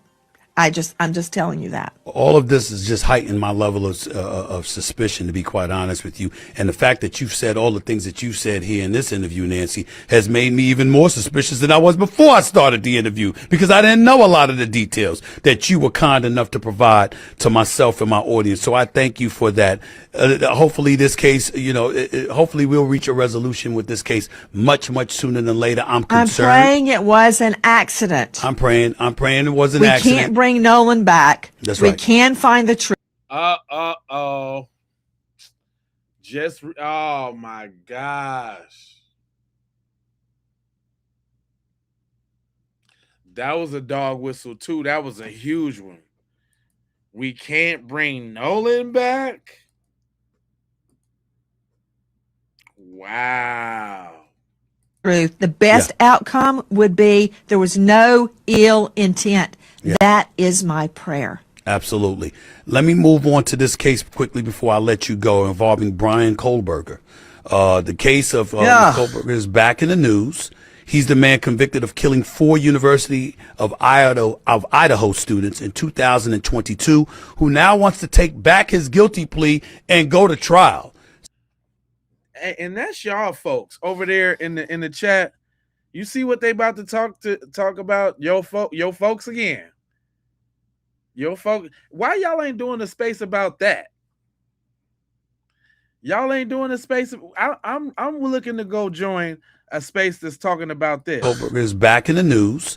He's the man convicted of killing 4 University of Idaho students in 2022, who now wants to take back his guilty plea and go to trial. Damn. I'm kind of interested in that one now. I'm kind of involved. Hold on. Y'all want to hear about that? Speak about that and somebody taking back a guilty plea and how that works for them. As I like to say, be careful what you wish, my dear, for you will surely get it. You know what? Fine. If I were the state, I would run back into that courtroom right now and say, "You're on, Kohlberger. Let's try this thing." I can just... Boy, I'm not. You better believe there is no black man in jail for nothing that she would have rubber stamped them getting a new trial just like that on any day. Boy, do y'all see how this game works? Matter of fact, they're speaking on this case in the open to try to give some leeway for this dude to get a case. I bet. I ain't never been so quick to hear somebody say a locked up criminal gets another chance just like that, even if they thought that he wasn't going to win. They would never suggest that about some black person. Are you serious? just tell you, it's a technical legal term. The first prosecutor had no balls. Now blame the prosecutor. Now it's all the technicals and the difficulties that I can slip through, and never for a black person. You will never hear this conversation for anybody black. Where was you at on Carmelo Anthony then? Have y'all heard Nancy Grace talk about Carmelo Anthony? I ain't heard her talk about Carmelo Anthony like that. I'm just saying. She got all the ins and outs. Look, she got the smile on her face. Look, them eyebrows went up. Look, she was all serious when she was talking about Nolan. Now she talking about a chance for a white dude to go free for something. She's all smiles. She's all giddy. She's into it now. Yes. Let's talk about the ways we can let the white guy free. Wow. When at first she started off this program talking about why she don't smile during her shows because everything's so serious, but not right now.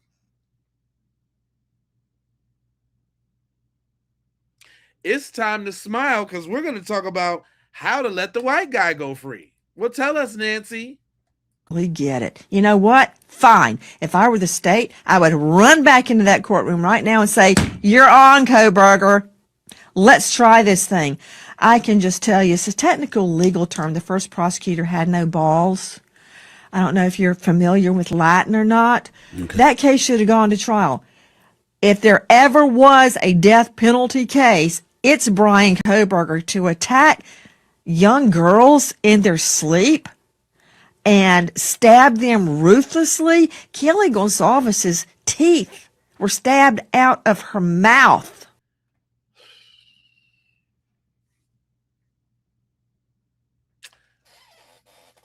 we ain't finna skip over the fact that that's y'all folks she talking about.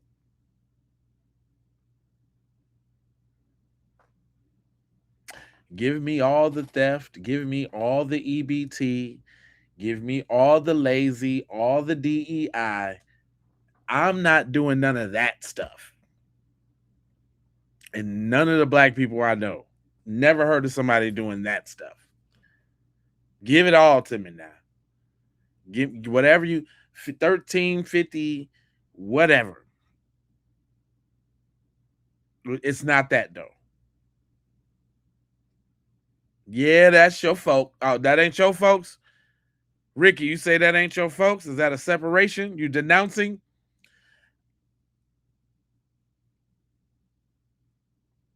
You denouncing the snow roaches, cuz? Well, that's what I'm talking about, man. Separate yourself. I appreciate, hey, let us know. That ain't what you about. That's right. Okay. Because we talking about the snow roaches. And she mad. She is giddy. She is so ready to let the snow roaches off. And this guy is sitting behind bars and I'm feeding him with my tax dollars. Guess what he said? And I've read it very carefully. I got it right here. His petition.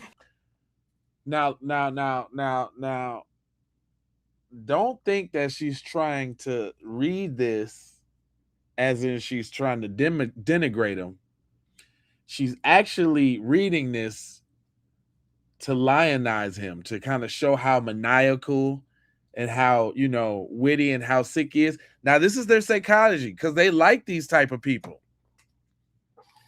They like these they like these type of people. They like the psychopathic, like how they fawn over John Wayne Gacy and all of these, these killers, what I'm saying? Jim Jones and all, like, what I'm saying? What's the other dude that the girls do? Whatever, they like these type of dudes. So don't think that she's saying this trying to, disparage this dude. This is all lionization. I want you to know. He wants a trial. He says he was misled about what prison would be like. Really? Jail ain't what it's cracked up to be? Boo. Those were his words. Don't Those were his care. words. Misled about what prison would be like? He was misled by his lawyers about life behind bars. He thought he was going to have, quote, job opportunities. Well, he said bye-bye to all that when he committed quadruple murder. And I'm finding out a lot more. I just spoke with Kelly Gonzalez's parents, Christy and Steve. There are reams and reams of evidence. And I can tell you this, that DNA, deoxyribonucleic acid, is irrefutable. Irrefutable. So please give him what he asked for. Give him a trial. But this time, take it to trial and seek the DP. But hold on. That's where I was going, because the guilty plea. But look, he's a white guy though. So give him another trial. Give him a fair shot. He's a white guy. You never know what would happen. Don't just keep him in there. We're going to try to give him life. Or death penalty. But he's a white guy. Give him another shot.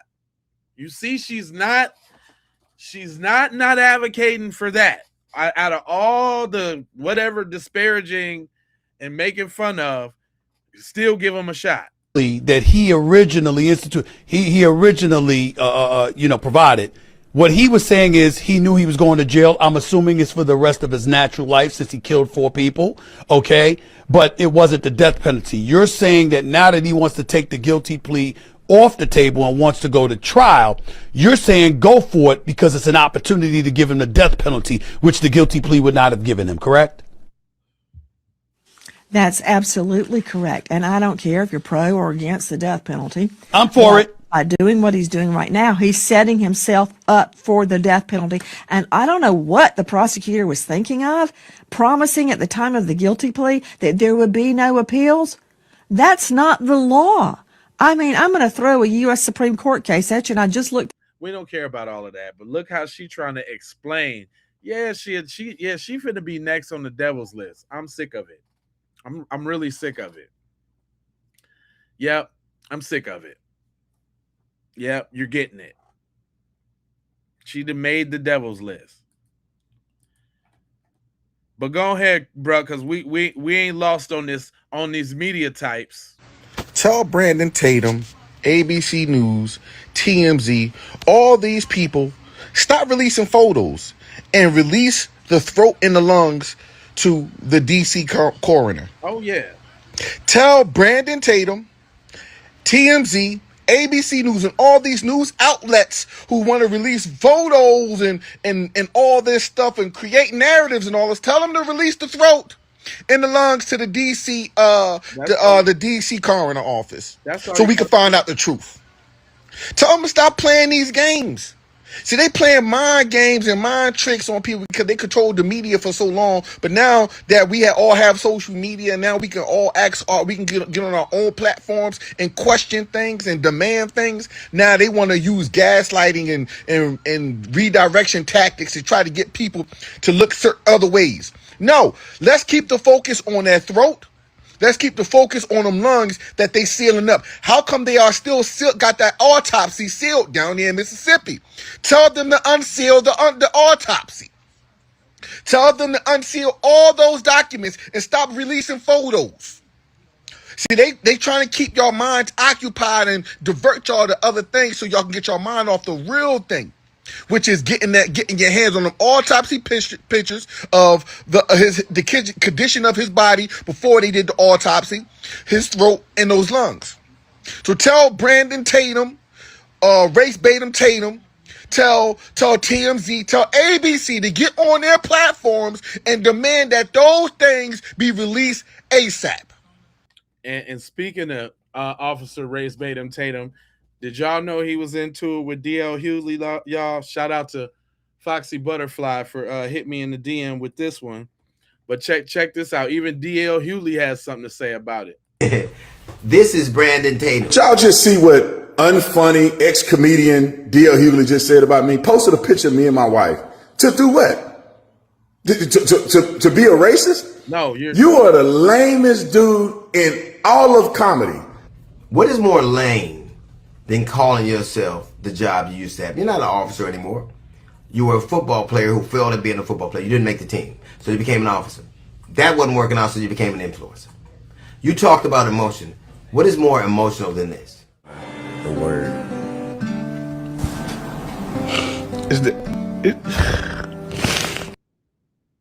For a white dude who the people didn't even think you worthy to speak at his funeral. Right. You said you wouldn't cry for your son, but you cried for him. Yeah. That's not emotion. You talked the way Benjamin Crump talks. Just want to blame white folks. And so I go out there because I know that lame Al Sharpton and Mr. I can't read Benjamin Crump is just race hustling, y'all. You talked about how those boys are innocent. You had proof. Now, I don't know whether they're innocent or not. I don't know what happened there. But I know one conversation with a failed football player and a social media influencer is not the predicate. You don't have any toxicology report. You don't have an autopsy report. You talked about black people acting a fool. Black people are right to be suspicious of a state that took 31 years and 3 trials to prosecute and find guilty the murder of Medgar Evers. Black people are right to be suspicious of a state that in 2005 found 215 black people that were dead and buried in a pauper's grave and nobody knew they were there. Black people are right to be suspicious of a state that just killed a 1-year-old boy and nobody's being brought to account about. Yep. Black people are right to be suspicious of a state that has been poisoning black people with the water since the 1960s. Black people didn't look for this fight. They want justice. All they want is accountability. And if it's those boys, it should be that.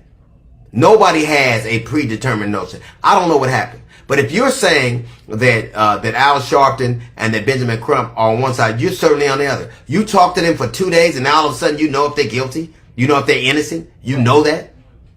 Your name is, your moniker is Officer Tatum, not Detective Tatum. You didn't make your way to detective. You're an influencer who says what white people want you to say. And don't you find it interesting that they chose to speak to you, and they chose to speak to you for the same reason that you're a conservative, for the same reason Turning Point did, because you're safe. They know you're a black man who'll do what he's told. You're an unremarkable black man who they know they can count on to be obedient. They pick you for the same reason they pick dogs. What is very interesting to me is this is Nancy Grace. I left to believe that he goes out swimming all on his own, and the friend girl leaves, the mates from school leave, everybody just leaves him out in the water and he dies. Now, Nancy Grace is a career prosecutor. She has tried 100 felony trials, 100, and not lost one.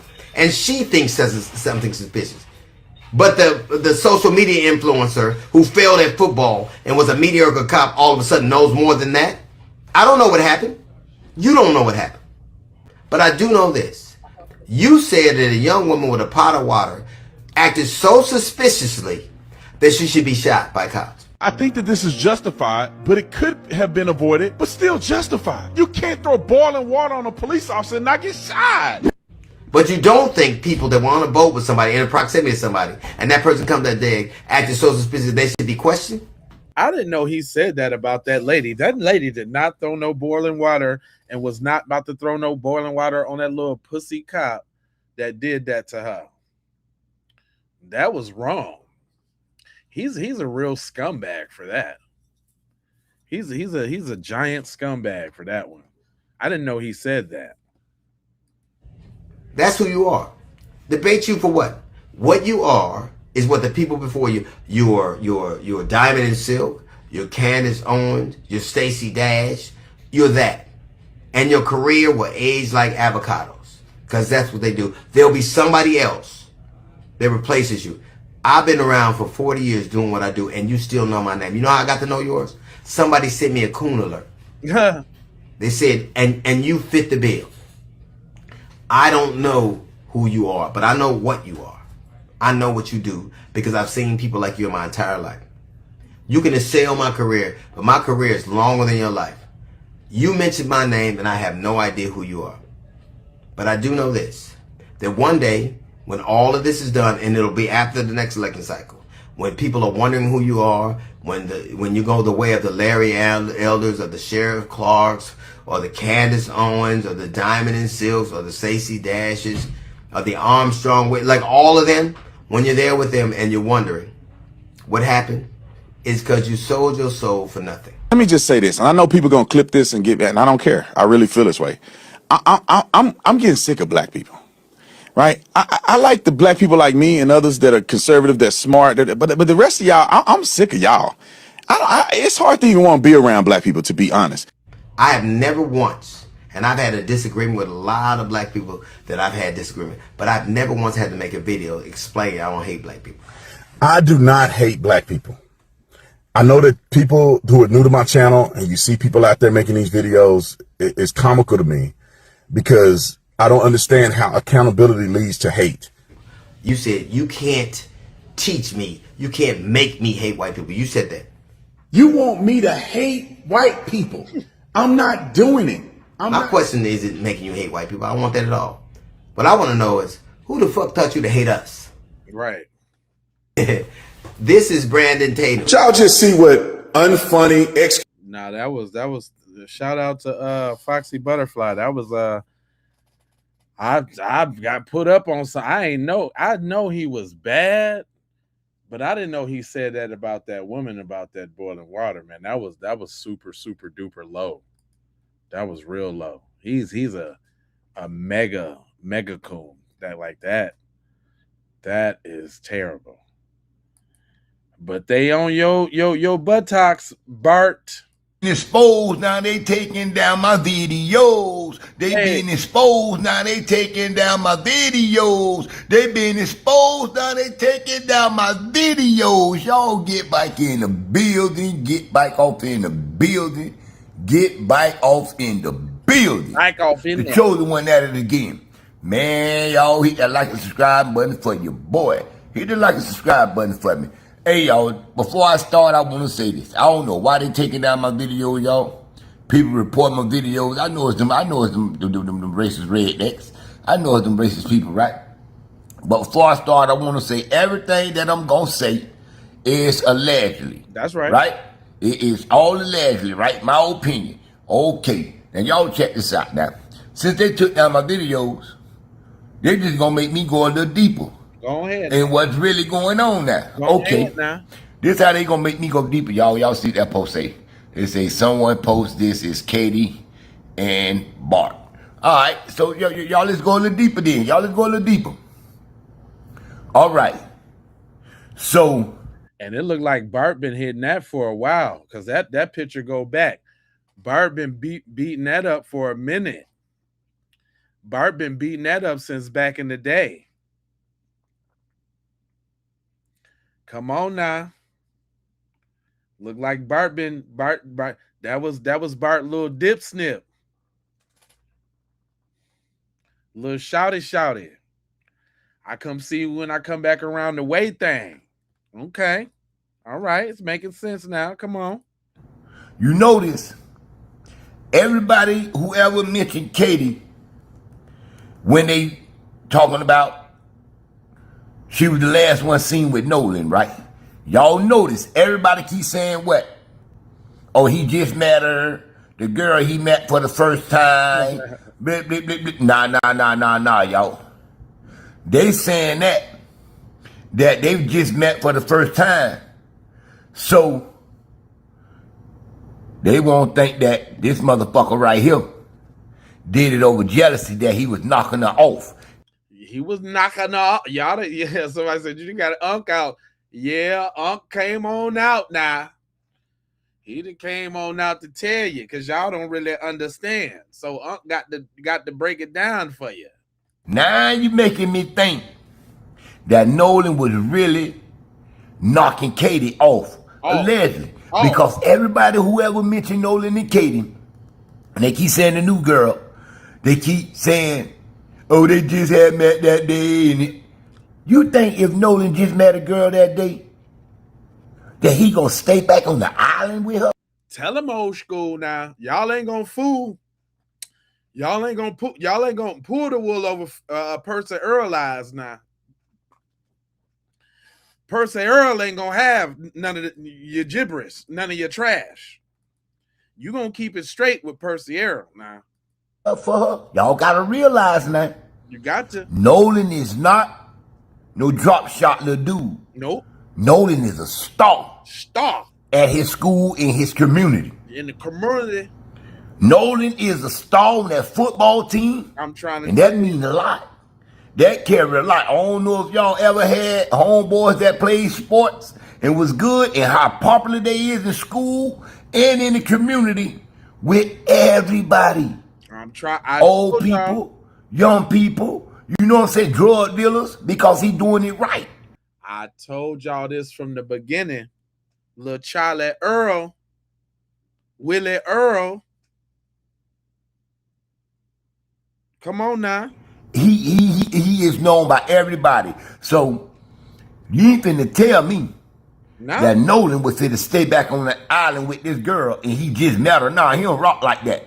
His DMs be jumping. Yeah. You get what I'm saying? Nolan was a star. Come on. And probably a superstar. Come on. In their little community. Yeah. Right? Uh-huh. He was getting a shot at the D1 school, right? Yeah. So now you got me thinking Nolan was really putting that light pole. Oh, come on now. On Katie. Yeah. Yeah. And they trying to downplay it so it won't give no motives to why this may have happened to Nolan. But now that we coming out, now that they coming out, and we see this video here, I mean this picture here. Oh, so Bart, yeah, Tender Dick Bart, y'all used to be fucking, you and Katie. Yeah, and Nolan went to knocking the life out of her, putting in the buck, dropping that long pole in her, touching things inside her that she don't even know she got down there. Cause we go deep, boy. We go deep, boy. So you couldn't touch all up there in her stomach and all that there. Yeah. She ain't never felt it in her stomach messing with you, Bart. But boy, Nolan, boy, the God chose the child, boy, was putting it in her stomach. In the rib cage. She never felt nothing like that there. She loved that The feeling. lifestyle. Never. Yeah, they had planned the meet out there. Listen, Kate and Nolan probably play, not playing just to meet like, oh, you going out there to Horn Alley? Okay, yeah, I'm going. I'm see you out there. You know what I mean? Okay, yeah, when I see you, I'm come holler at you. Yeah. He ain't sweating her like that. Nah. Yeah, they making it seem like Nolan was a desperate dude. Right. No, Nolan been knocking the stuffing off that muffin right there. He been digging in them guts. He been beating up. Nappy You see what I'm saying? Yeah. Yeah. Yeah, now it makes sense now. Uh-huh. So the whole time, they keep saying he just met her. Straight up. Nah. No. Hey, all the pictures I done seen Nolan on with the two, I think it was two pictures. You can't tell. Them was some pretty white girls now. Come on, I ain't gonna lie now. Them was some pretty little devils now. The devils. You see what I'm saying? Them was some pretty little devils. Pretty little devil. Right? And Katie fit right down in that category too. I did not tell y'all. Do y'all got to hear from y'all got to hear from the OG to tell y'all. I got to tell you, man. Y'all got to hear from I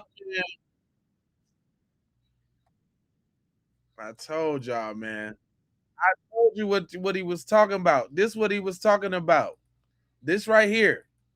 I told y'all. Some damn devils.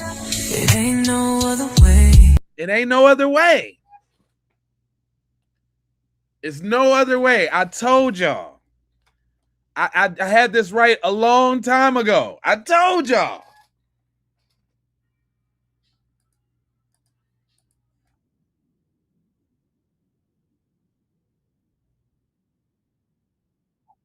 Hold on. I told y'all OG spitting that. You know what I mean? Okay, yeah, when I see you, I'm come holler at you. He ain't sweating her like that. They making it seem like Nolan was a desperate dude. No, Nolan been knocking the stuffing off that muffin right there. He been digging in them guts. All in them. He been beating up. You see what I'm saying? Yeah. Yeah, now it makes sense now. Mm-hmm. So the whole time, they keep saying he just met her. Right. Nah. No. Hey, all the pictures I done seen Nolan. Yeah. On with the two, I think it was two pictures. Fly. Them was some pretty white girls now. And he was I ain't gonna lie now. Them was some pretty little devils now. I'm trying to tell you. See what I'm saying? Them was some pretty little devils. The devils. Right? And Katie fit right down in that category too. Right on. Just like Judge Ashley Cole, allegedly. You see what I'm saying? They pretty. Nolan had a type. Ashley Cole fit that type. Katie fit that tight, and Katie and Ashley Cole was getting that pipe. Beat it up. He's good, ain't it? Bam, bam. You never had none like this, huh? Bam, bam, bam, bam, bam. Hold up. Knocking the fire they ass. Did I not? Hold up. I alluded to that as well. I did say Ashley Cole was a cute little MILF, and you never know. I did say that. And she was potentially on that boat too. And she was like, is he dead? She was talking about her little boo thing, allegedly. I said that. I did say that. Yeah, y'all. See, they reporting my videos. Okay, then. I see so why. Everything I say is allegedly. But now you got me seeing it a different way. That third eye opening up, that spirit talking to me and saying, oh, okay. You notice a pattern in here. Yep. Whenever anybody mention Nolan and Katie, they keep saying, oh, he just met her for the first time. Nah, they were trying to cover up because we didn't know that her and Bart used to be doing the nasty. Right? Yeah. Right, y'all. Come on now. Fuck with the winner right now. If y'all feel all right, leave it in the comment. All right now. All right now. See, we didn't know this here. So they were downplaying it, that they had just met out there. But the whole thing is, There's probably been a little ongoing beef between Bart and Nolan, cause Nolan started putting that goddamn third leg in her, laying that logging head on her real good. Like that, huh? Nolan, yes, Nolan, knocking her fire, calling them no. He said, you want me to take it? I no, knocking her fire ass. That's how he got the nickname no. Bart.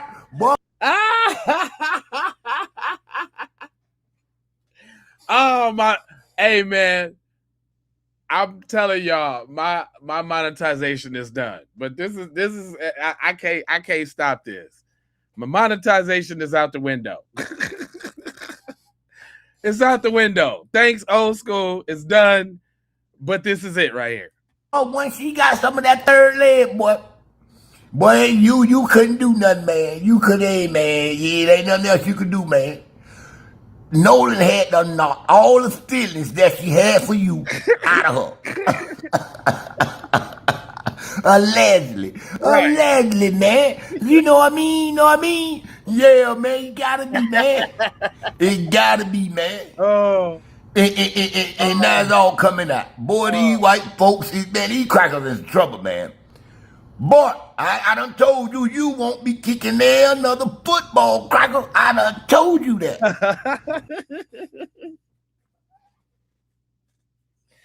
Man, get them likes up. Sprinkle me with some jewels if you can. Because this one, I gotta let this one go. I know YouTube gonna beat me up for this one. I know that they ain't gonna let us they ain't gonna let me get away with this one. You're knocking the bottom out that mouth, knocking the bottom out of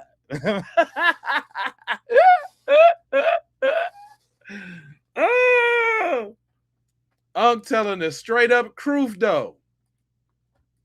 And you threw it all away for a little piece of coochie. Little coochie. Yeah, see, you weren't getting all the girls like that. Nope. You'll get one or two pretty girls, that you really like, but the one you really like, you couldn't get. Yeah, you was a punter. You still got a good future ahead of you. You had a good future ahead of you, but not no more. See, you weren't getting them girls like Nolan. Nolan is God's chosen son. Now he talking about this dude. Just so y'all know who he talking about. He's talking about Bart. And we're gonna compare Nolan and we're gonna compare Bart. Bart looked like he used to drive a BMX bike back in the day and keep his cigarettes folded in his t-shirt on the side. Don't Bart,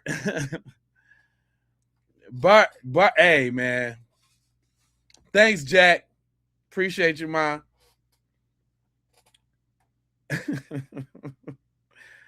Unc is telling the truth. I just want y'all to see what Bart looked like. Now, this the big Bart. That ain't the young smooth Bart that was in the picture with Katie. This the big Bart. Wow. Damn, Unc. Let me bring that back because Unc was cooking a little bit. But now you got me seeing it a different way. That third eye opening up, that spirit talking to me and saying, "Oh, okay." You notice a pattern in here. Whenever anybody mention Nolan and Katie, they keep saying, "Oh, he just met her for the first time."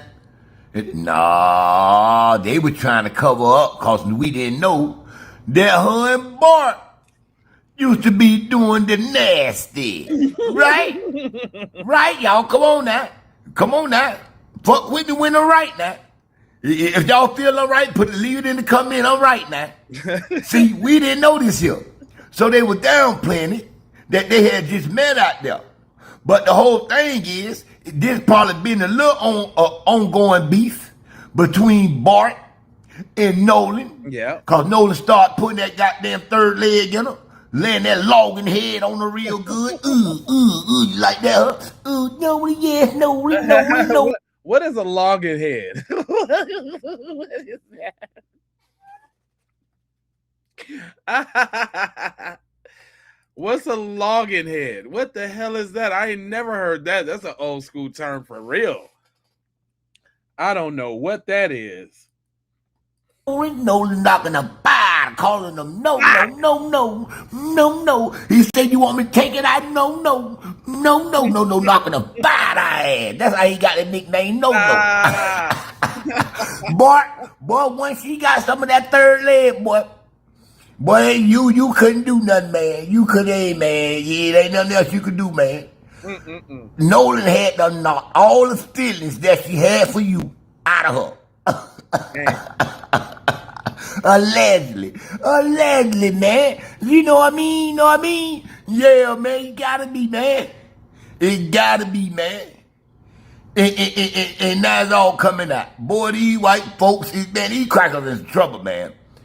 Boy, I done told you, you won't be kicking there another football, cracker. I done told you that.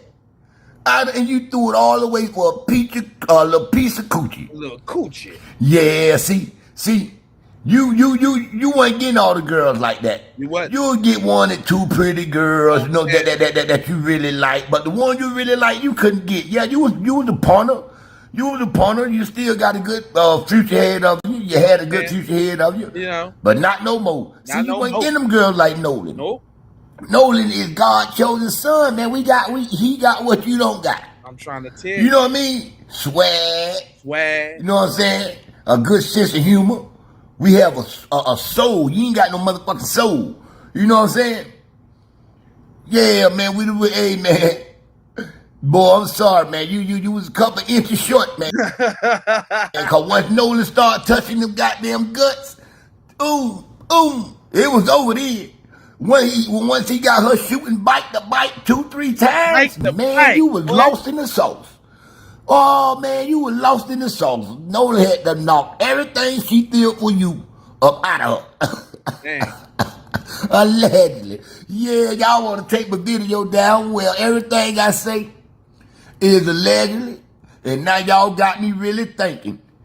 Nolan did not just meet Kate that day. Man. Nolan been knocking them cakes. He been knocking that little cupcake up. He been tearing that little cupcake up. Kissing all on it. Kissing all on it. Giving her some of that real head that really blowing her brains out. You know what I'm saying? He biting on that thing so good. He blowing her brains out so good. She wake up, her little ponytail be hanging on the ceiling. My boy been done blowing her brain out with that good head. Yes, Lord.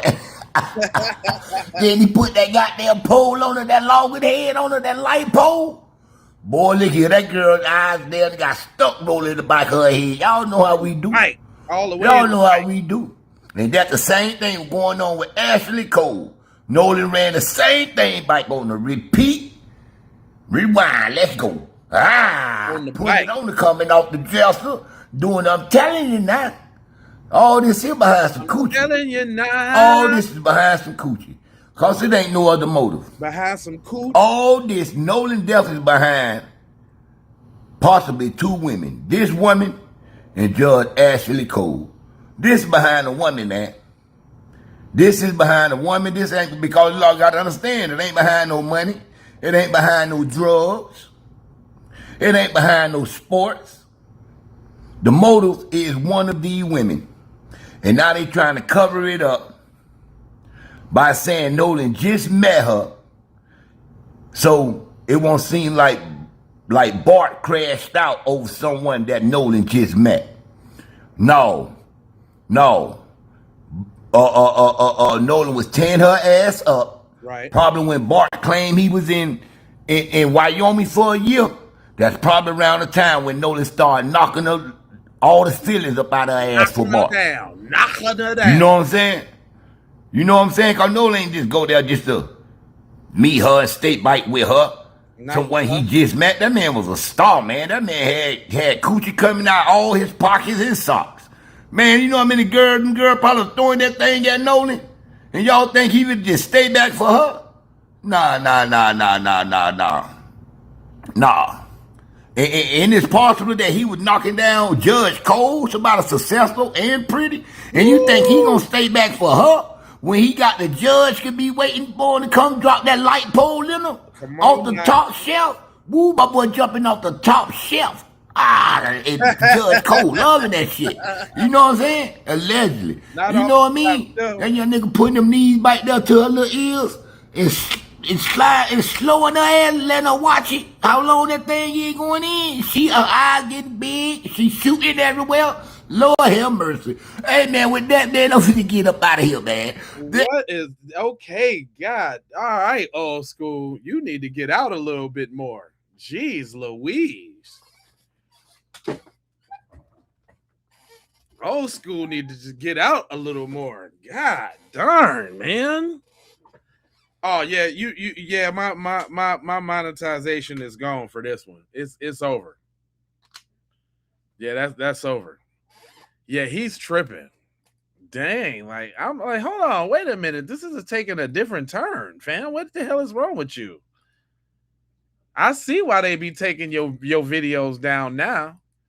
It was a little funny, but now he this nigga's doing this nigga's talking like a romance novel. Yeah, he over there touchy-feely. Yeah. Pops got himself excited. This dude's tripping. The hell's wrong with you, bro? This is still like social media. What the hell? Jeez. Well, you know, a little comedy for the day, I guess. Little comedy. Dang. Cuz went off, didn't he, though? Off the deep end. That nigga, he went to the point of no return. I think I gotta whiten it up a little bit. Let's throw a little mayo on it real quick and soften it out a little bit. You see what I want you to watch that. Watch the cut. They cut the interview. Very, very, very important. Watch this. Watch when he said Nolan was on the boat with me last year. Watch this. Rings in the Gulf Coast, go to Horn Island. And, you know, we went last year. Nolan was on the boat with me last year. And you see that cut? Nolan was on the boat with me last year. Why would the interviewer cut the interview? Because he probably said some shit that's very telling. He had to point out that Nolan was on the boat with us last year. That's how close we are. We're just best friends. Nolan was on the boat with me. And in a minute, he's going to describe how the boat is 2-3 boats, 20, 30 people. Because once again, it's not about it's not because him and Nolan are so close that Nolan was on the boat with him last year. Nolan was on the boat with him last year because apparently that's what people do in groups of 20 and 30. But that cut right there, very, very telling. He didn't, that wasn't an edit. Like to do it all, you know, on the water, you know. And I mean, Nolan loved to do that too. I mean, here's all my friends do, and oh, by the way, Nolan too. It's an associative relationship. It's not like he was just like everyone else in our friend group. He loved to go on the water, and you know, he has nothing specific to say about Nolan. You can't be a best friend with a guy. We're like brothers, but every single time he talks about Nolan and his character and anything about Nolan, it's just like everybody else in the group. He's just like everybody else. There's no difference. It's very generic.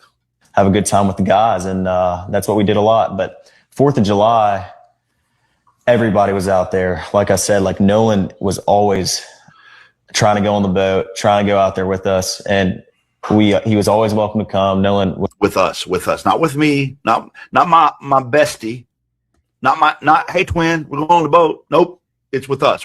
He wants to go with us, the group, my friends, the group. It's a big deal. Very, very big deal. And I mean, I actually stayed with Nolan that night at my buddy's house, and I stayed with Nolan. He's using that language so that you'll feel like him and Nolan are just so tight. I stayed with Nolan at my buddy's house. So you stayed with your buddy and Nolan just happened to be there, but you're misrepresenting the nature of your relationship. I woke up at my buddy's house, and we went to McDonald's. You see it now. I ain't even gonna tell you anymore because now you're starting. Now I've trained you. Nolan's got food. Nolan. We went to McDonald's and got food. Was not with me. Nolan was not with me. Me and my buddy woke up and went and got food. Nolan was not with me. My brother, my homie. my bestest friend in the widest world. He went with me. And I went and got breakfast. I had my buddy's boat hooked up to my truck. And, well, first I ran to my house, then I went to McDonald's and came back. And here's the timeline jump again. Y'all getting trained, ain't you? You starting to figure it out, ain't you? What? He's all over the map. Anytime somebody's all over the map, when you're asking about an event that should be sequential, right? It's very deceptive. It's red flags like a motherfucker. If I was doing an interrogation, I'm going to be all over this timeline right now, especially when we're talking about the timeline of the morning of the event in question. If you're doing an investigation, interrogation, and you have an event in question, and we're talking about the timeline the morning of, it is very problematic to have this many red flags in the sequence of events of the morning of. I'm going to play back the morning of. Now that I've trained you to listen to the timeline, I want you to listen to what he says. I want you to follow the order of events. Him and his buddy woke up. They went to McDonald's. Then what happened next? Watch, follow it in your brain, and you're going to see how much he's being deceptive. Watch. At my buddy's house, and we went to McDonald's, got food. Nolan was not with me. I went and got breakfast. I had my buddy's boat hooked up to my truck. And, well, first I ran to my house, then I went to McDonald's and came. Whoa, I thought you went from your buddy's house to McDonald's. Notice how you got food twice, too, by the way. He said, me and my buddy woke up, went to McDonald's. And I got some food, got breakfast. Yeah, that's what McDonald's is. So you mentioned that twice. Then all of a sudden he went back to his house, then back to McDonald's, right? He's actively trying to give you a story that has been given to him. His mother, who is a judge, I believe, this is my opinion, has coached him on how to answer questions on the timeline the morning of. Why? I don't know. I'm not saying this guy did it. I'm not saying this guy did anything. I'm not saying that. I don't have the evidence to be able to say that. What I'm saying is this is deceptive. What I'm saying is you're not giving me a sequential order of events, and it's very red flaggy. No, what's red flaggy is that every time we hear from a white creator that's trying to really actually break it down, y'all break it all the way down up into they did something wrong. And did they do something wrong? Were they guilty? I don't know that. I don't know that now. I don't know. I don't know why they did that. But something fishy. Some fish out there. Come on, man. With the BS.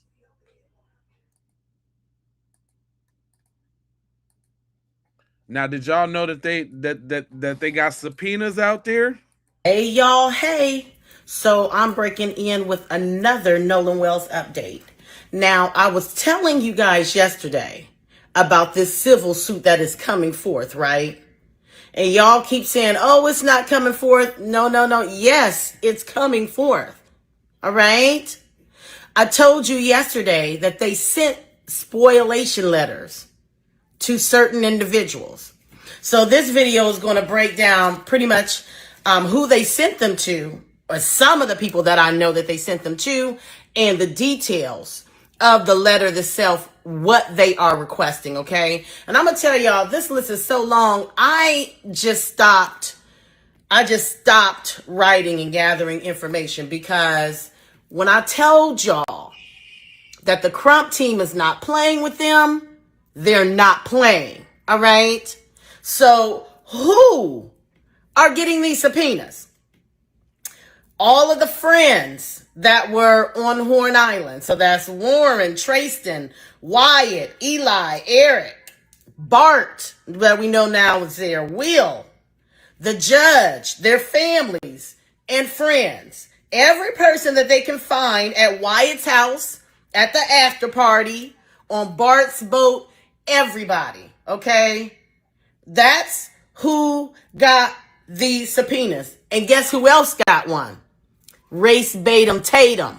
And I'm going to tell you how I know he got one, because of the things that they are requesting. All right? So what are they requesting? Let's start with the electronic devices. Y'all, I couldn't remember everything. I had to write it all down. So they're looking for cell phones, tablets, computers, smartwatches, cameras, hard drives, USB drives, and memory cards. Okay? They're also demanding preservation requests for electronic communications. And that is text messages, iMessages, WhatsApp, Signal, Telegram, Snapchat, Instagram, DM, Facebook Messenger, emails, group chats, and any recoverable deleted communications. All right? They are not playing, but they're not done. All right? They are requesting all social media. Facebook, Instagram, TikTok, Reddit, YouTube, X, Discord, and Snapchat. What are they requesting? Any posts, reels, stories, videos, live streams, deleted comments and deleted content or comments of any kind, direct messages, metadata, account login activity, any photos and videos, files, edited versions and of the original versions, data screenshots. Man, listen. So that's social media. Okay? Now, they're also requesting, and this is where I say race baitum Tatum comes in. Any audio, voice recordings, phone recordings, interviews, dispatch recordings, and recorded statements. So they're requesting all of those. All right? Wait, there's more. They're requesting location information, GPS history, cell site location, Google timeline, Apple Signifont locations, Find My iPhone history, navigation app data, and geofence information. They're also requesting boat and marina records, includes but not limited to boat ownership, rental agreements, dock records, fuel purchases, GPS logs, electronic chart plotter data, passenger manifest, and surveillance footage. Baby. Okay? All right. So now, they're not done. They're not done. So let's talk about what they're requesting from all law enforcement records, including letters, incident reports, supplemental records, body cam footage, dash cam footage, marine patrol footage, CAD records, 911 records, radio traffic, witness interviews, chain of custody interviews, digital forensic extractions, prosecutorial records, investigative files, witness interviews, photos, videos, and grand jury materials. Okay? Now, to the extent of preservation is required by law. I had to put that. They're requesting the stuff from law to the extent preservation is required by law. They're also requesting correspondence regarding the investigation of all medical examiner records, autopsy reports, toxicology reports, histology, x-rays, CT scans, tissue samples, DNA evidence, biological specimens, and internal notes. They're also requesting from the law clothing, shoes, jewelry, life jackets, cell phones, bags, any items collected in the investigation. iCloud backups, Google Drive, Google folders. Y'all, I stopped there. So when I say that the Crump team is thorough with this, they're not leaving any stones unturned, y'all. So, Mississippi might actually fuck around and find out.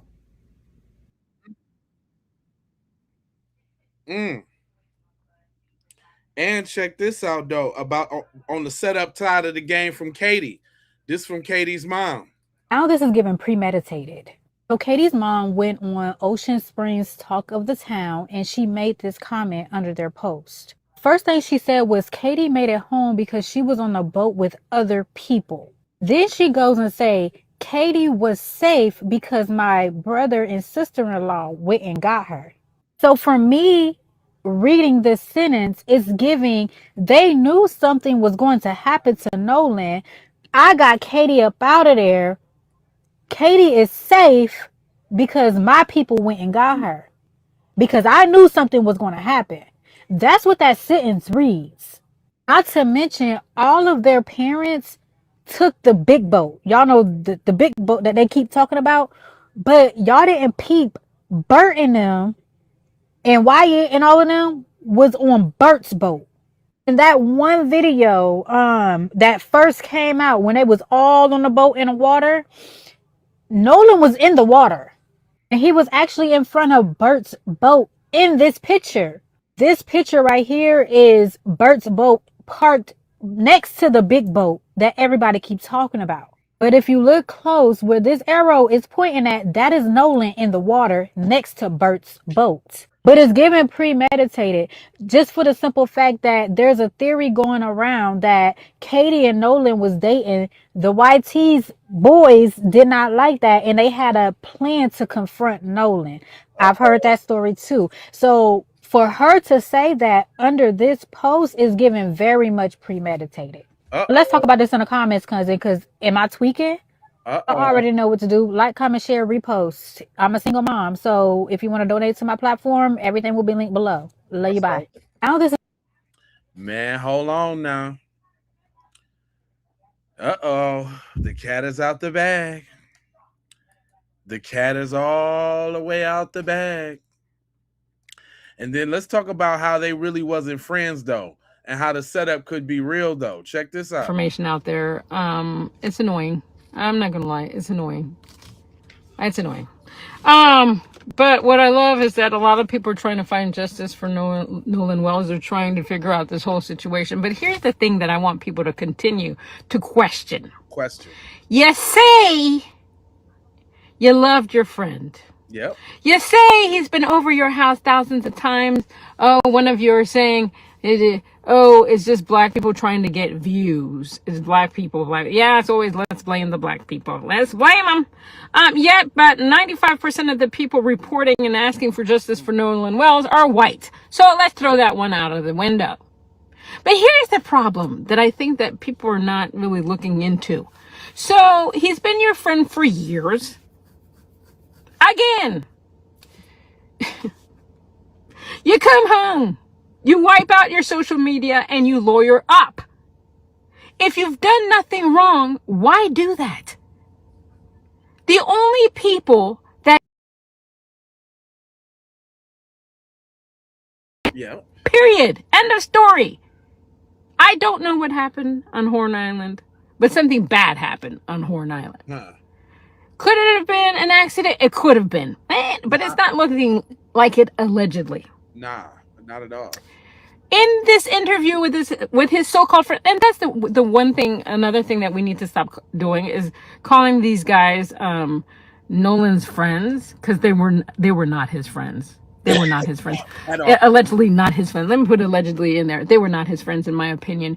So when you are friends with somebody for years, you would think you wouldn't take down your social media. You wouldn't lawyer up. You'd want to go and join the search for your friend, or you'd do your tributes, or you'd cry. Not one tear was shed by this man. Not one tear has been shed by any of the so-called friends that went to Horn Island. Not one. So I'm supposed to sit here and believe, and people are supposed to sit here and believe that you guys are not culpable of anything. Nothing. You all did nothing wrong. But the game that you all like to play is, oh no. Oh, he'd been drinking. Oh, now they're talking about drugs. Oh, this, that, and allegedly. Everything is victim blaming. Always. Yeah. Everybody wants this to be about drowning, yet there was no water in his lungs. Yeah. For what we've heard thus far. But then you have an audio. Nobody wants to be, AI, this, that, blah, blah. But an engineer went through it. But the bottom line is, if this is your friend, if it was your friend, you would have done way more than lawyer up and shut down your social media. Right. And I don't know why these guys haven't been questioned about this. Why? Why haven't you been questioned? Why haven't you been brought in to say, they should be in okay, we need to understand, let's investigate this. We're not doing anything here. We just want to know, take your testimony, blah, blah, blah. And that's it.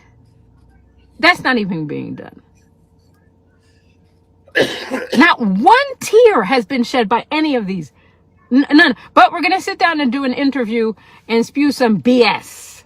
Alleged BS. which I think is BS, based on his behavior during the interview. Yeah. Not one tear. Not one. Let's go find out what's going on. Again, I keep saying this. They don't watch CSI and Miami or Law and Order. They played this wrong because somebody knows what happens that day, and I think all of them do. And the moment one of them has the balls to say, "Let me go talk to the police. Let me try to get immunity or something," because enough is enough. And what the beautiful thing about all of this is that people are really trying to get, they're not letting it go. Nope. Just like the Epstein files, they're not letting it go because people are tired. Every race of people are tired of all of this. I would agree. But again, not one tear, not one tribute, not one video of anything that they all did together. But what they want to do is now, when we go to Horn Island, people drink and they did. I'm not disputing that. They probably drink. They probably come back with different people, this, that, and the other. And that they're using that as some kind of alibi also. I don't know. But the bottom line is there's no tears shed. Yeah. There's blaming. They're blaming their friend. Yeah. They're blaming their so-called friend. So let's just do one thing. Let's stop calling these men his friends because it's what they are. Yeah, I totally agree. Now, what if now we got to think about what's going to happen at this grand jury too. And what about this? What about that the DA takes this to the grand jury? Let's say the DA takes it to the grand jury and she does not deliver it like she is delivering the word from the Holy Bible, baby. And it blows it up and the jury doesn't feel that there was enough evidence to pursue charges. What if that happens? Okay. If that happens, then there won't be a trial. Okay. See, there's a lot of moving parts to this. We see the information. We hear the information. We see what people are discussing. We see what we feel that people are trying to hide. But that is not going to get us justice. Everyone needs to do their part to ensure that justice is delivered on all sides of this thing. You got all these okay. All sides. Okay. So let's say that we don't get a trial, Ruben. I don't want that to be, but if that's the case, okay. God's justice won't be a moment late. So you better understand. Don't never think that you're finna get away with nothing because God's justice is pure. And it's never too late. Okay? Another thing that we need to think about as well. Okay? We will not stop until we see justice. And if we don't get to take it to trial, there could be enough evidence out there floating that indicates that someone could have been responsible. And that's when Ben Crump is going to do his thug dizzle. Okay? So everybody chill out. Okay? We're under attack right now. Everybody chill out.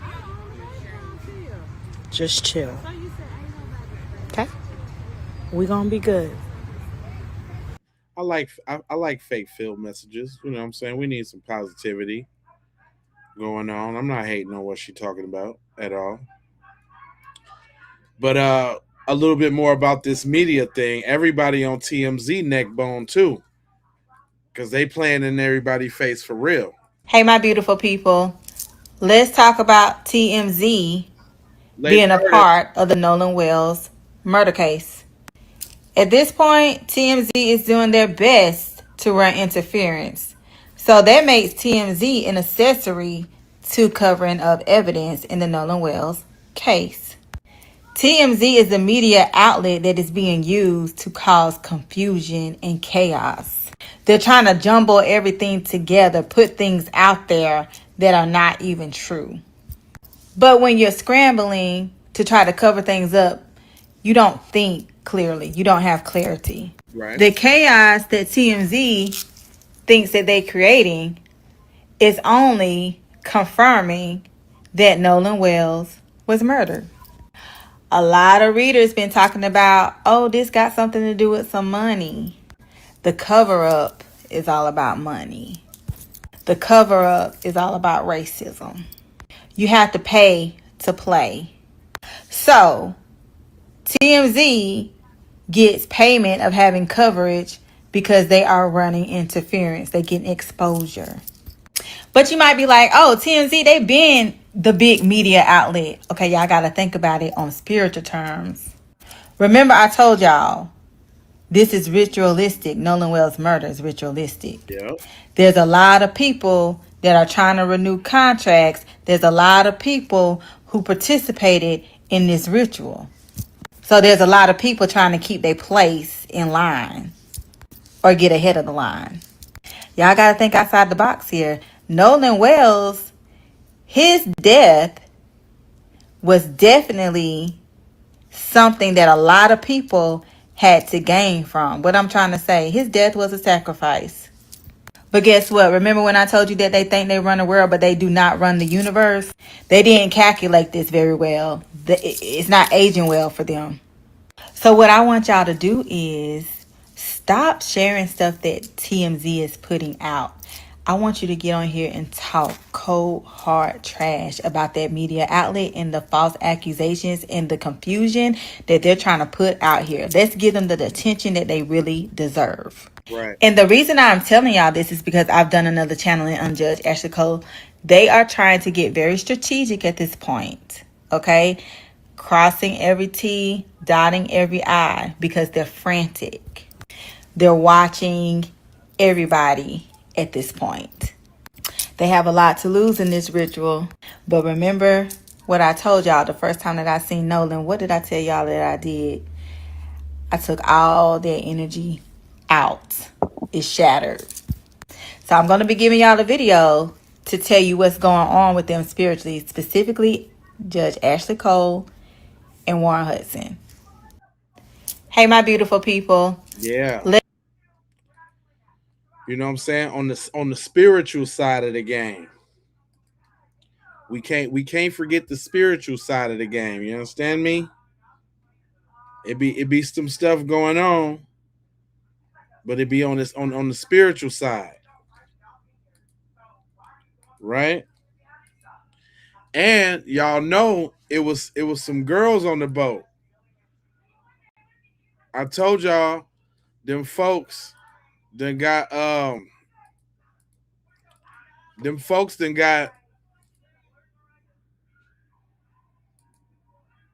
type of play-by-play on who's doing what and where and why. And we get a chance to hear that audio again. So I want y'all to check this one out.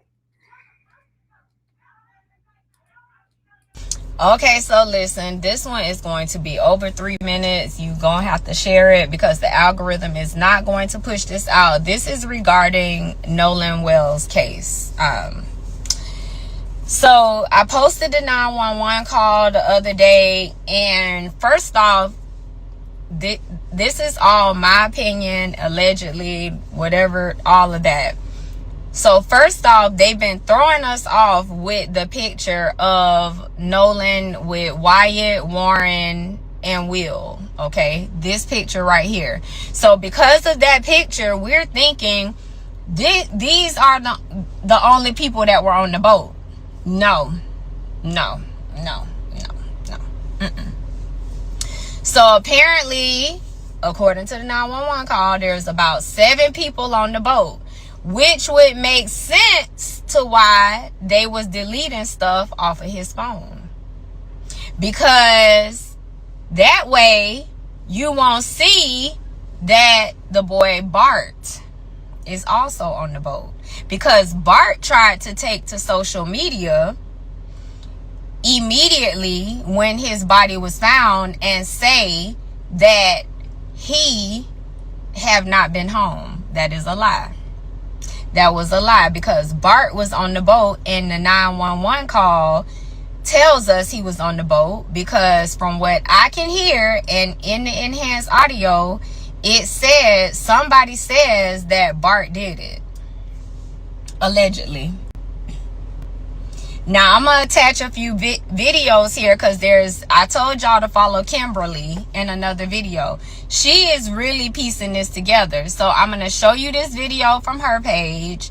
And then at the end, I'm also going to post the enhanced audio again, so that you can hear for yourself. And this is was enhanced by a audio engineer. This is what she does. She says she did not use any AI, that she tried to turn down the 911 operator's voice so that she can enhance it a little bit more. And yes, you can hear it. I feel like you can even hear the moment that possibly he was pushed into the water. What was I gonna say?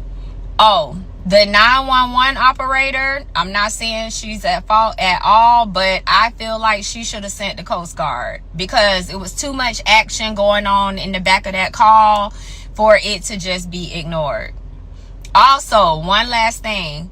Bart, the boy Bart that I'm saying, Bart lives, his family home is on Fort Bayou, and they have a boat ramp and everything. Anyway, I'm gonna just anyway, let me know your thoughts in the comments. And yeah, justice for Nolan, because even if it was an accident, the cover up is what makes it just horrible. Why cover it up? Why not say when they called 911, Warren, who also did the interview with the cop, he should have immediately been saying there's been an accident on the boat, please send emergency services. If it was me, that's what I would have done, because it was a possibility that the boy was still alive. Yeah. Anyway, here you go. So the boat went to Fort Bayou right after Nolan died on the boat, right? Now let me see who the fuck lives up in Fort Bayou. Oh my God, is that Bart's house in Fort Bayou with a little boat launch docking area? Oh my God. I wonder if Bart was there that day. I wonder if Bart was with him. I wonder if that is the same Bart that lives in Fort Bayou. I wonder. Oh, according to Bart, he's been in Wyoming and hasn't been in Press Christiana over a year. Now, how could his name... Let me see if I'm fucking retarded again. Hold on. Nah, I can't fucking see what that says. But... does that say that an involved entity was Bart Edmondson Jr.? I'm so confused as to how he could be in Wyoming and Mississippi at the same time. Bart, to the front of the fucking room now, bitch.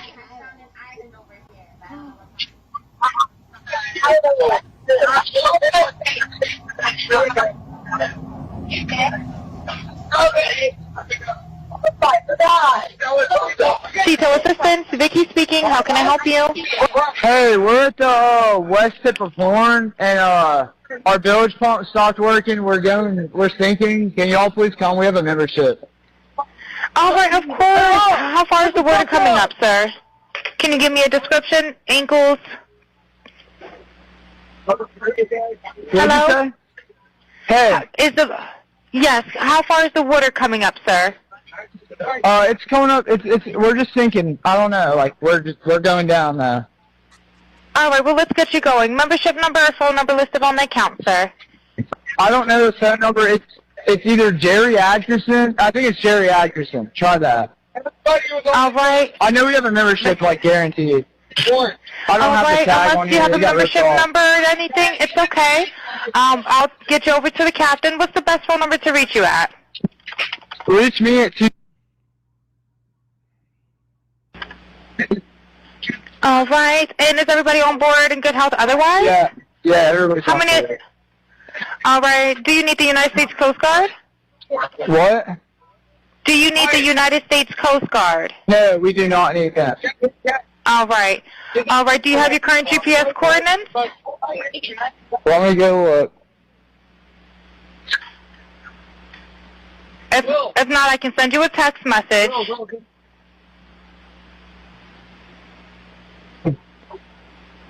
North. Are you ready? Yes, sir. I'm available. North 3 degrees. By 4672. All right, 4672. All right, and you were breaking up a little bit. Can you just repeat it one more time to make sure I have it correct? Sorry, look. Hello, can you hear me? Yeah, what? So you're breaking up. If you need assistance, do you have a VHF radio? No, we do not have the VHF radio. All right, well, let's try to get you going because you don't have good cell phone reception. Can you verify your coordinates one more time? Okay, my coordinates are 30 degrees by 14.684 north, and then west by 88 degrees by 46.79. Right, looks like you're on Horn Island, correct? Are you Yes, on we are Horn at Horn Island? Island. Yes. All right, is the boat sinking or you have it aground? We were sinking, yes. Is it aground is the question? Oh, we're not aground. We are in 17 foot of water. We're in 31 foot of water. All right, have to ask. What do you want to do? Do you want to be towed back? I want to get this boat unsank and towed back, yes. All right, where would you like it towed to, sir? You can tow it to Ocean Springs Harbor, or Fort Bayou lawn. All right, how many adults and children on board? No, there's no children. So, is there anybody on board? How many adults, sir? That was the question.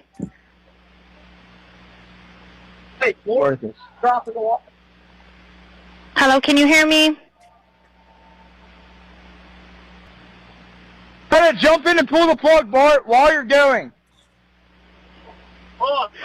Hello, sir. Hello. Yep, I just need you to answer these questions so I can get you over to the captain. Okay, How many what's adults going on board? There are 0 adults on board. There's nobody on board the boat? No. Nobody here is over the age of 21. Sir, that was not the question. Is there a person, a living individual on the boat?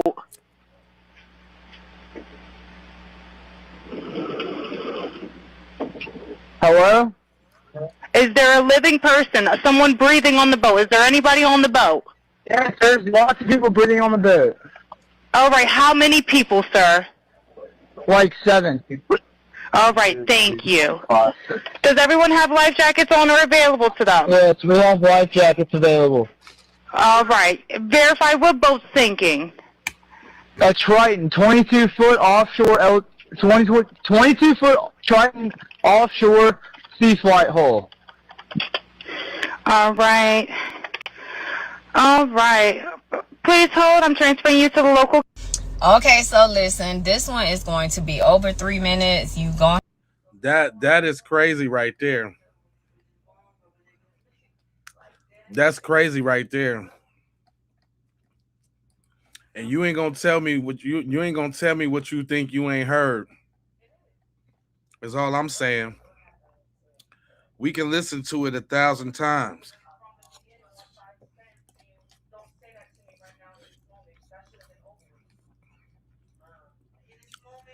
And it's still gonna sound the same way. It don't matter. It don't matter whose joint we listen to. If you listen to the black woman's or Sam's, it's the same way. And it's official audio.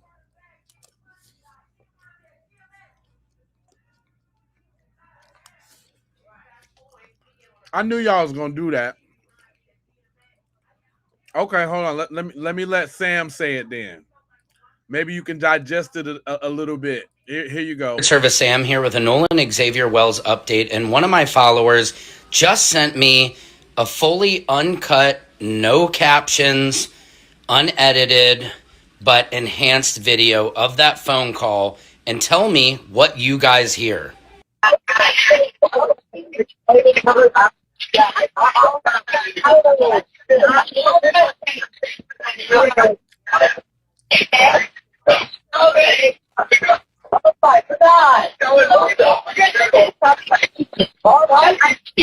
Hey, we're at the west tip of Horn, and our bilge pump stopped working. We're sinking. Can y'all please come? We have a membership.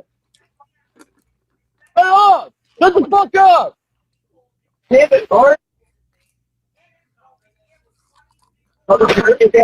What'd you say? Hey. It's coming up. We're just sinking. I don't know. Like we're going down now.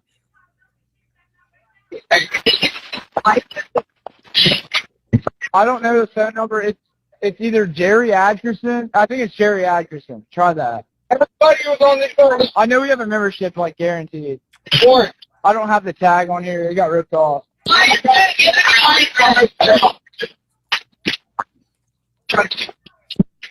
Reach me at 2.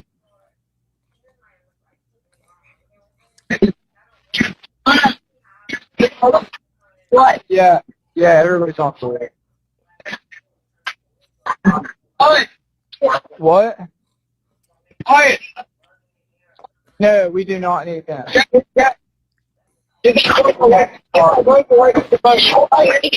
Let me go look.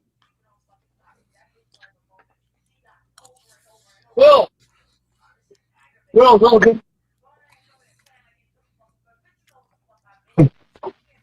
Hey, North. Are you ready? North 3 degrees.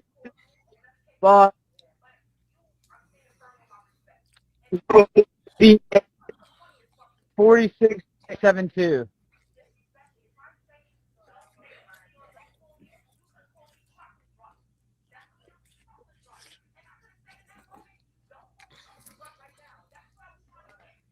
Sorry, look.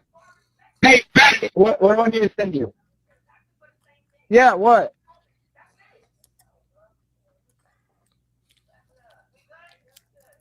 Yeah, we do not have a VHF radio.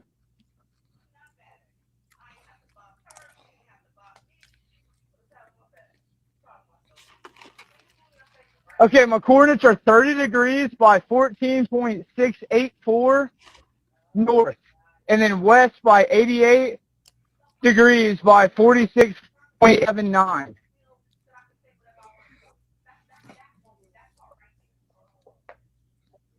Yes, we are at Horn Island. Yes. We were sinking, yes. No, we're not aground. We are in 17 foot of water. We're in 31 foot of water.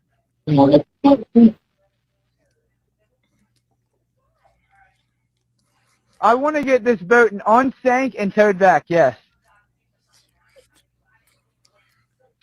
You can tow it to Ocean Springs Harbor, or Fort Bayou launch.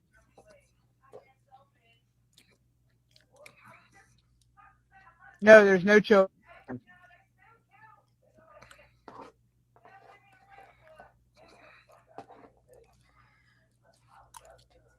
Hey, where is this? Drop in the water.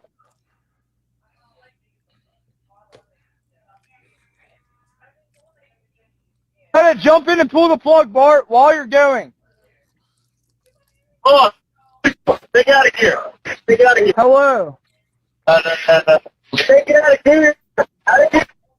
Okay, what's going on? What's up? There are 0 adults on board. No. Nobody here is over the age of 21.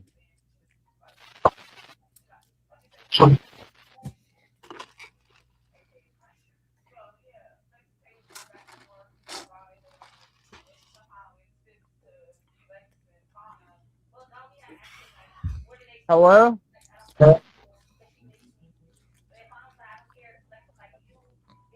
There's lots of people breathing on the boat.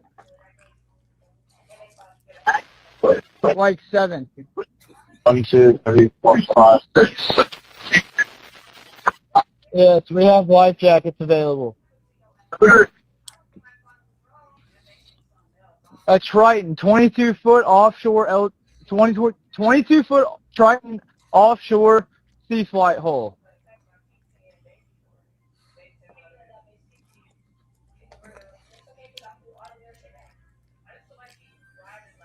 Okay, thank you.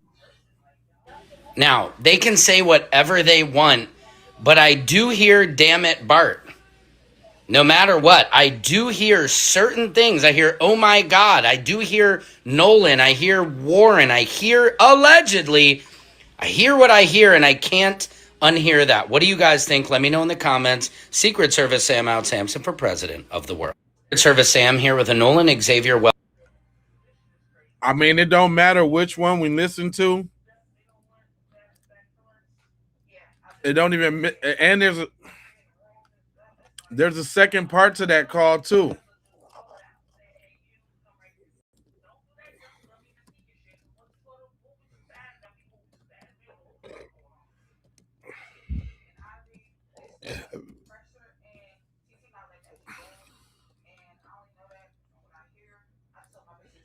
Oh yeah, there's more to it.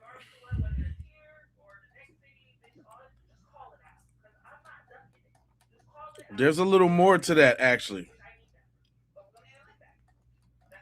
I don't know if y'all know that, but the part where they called in the captain and said, nah, it wasn't that whoopty wop whoopty woo. But that just means I'm gonna have to do another stream, so I'm gonna have to come back. Everybody that ain't been here before, make sure you hit that like button and smash that subscribe. Hit them bell for notifications so you know when I'm coming back on the scene, which is gonna be in a couple hours. You know what I'm saying? Other than that, I ain't gonna hold you. I need y'all to go ahead, subscribe for the vibes, like for the spike, comment your vomit, share if you care about getting black empowerment everywhere. Please do that on the platforms that we own, Jones, and just bring it on home. I got love, peace, blessings, and maloha. I'm out the Doha for show.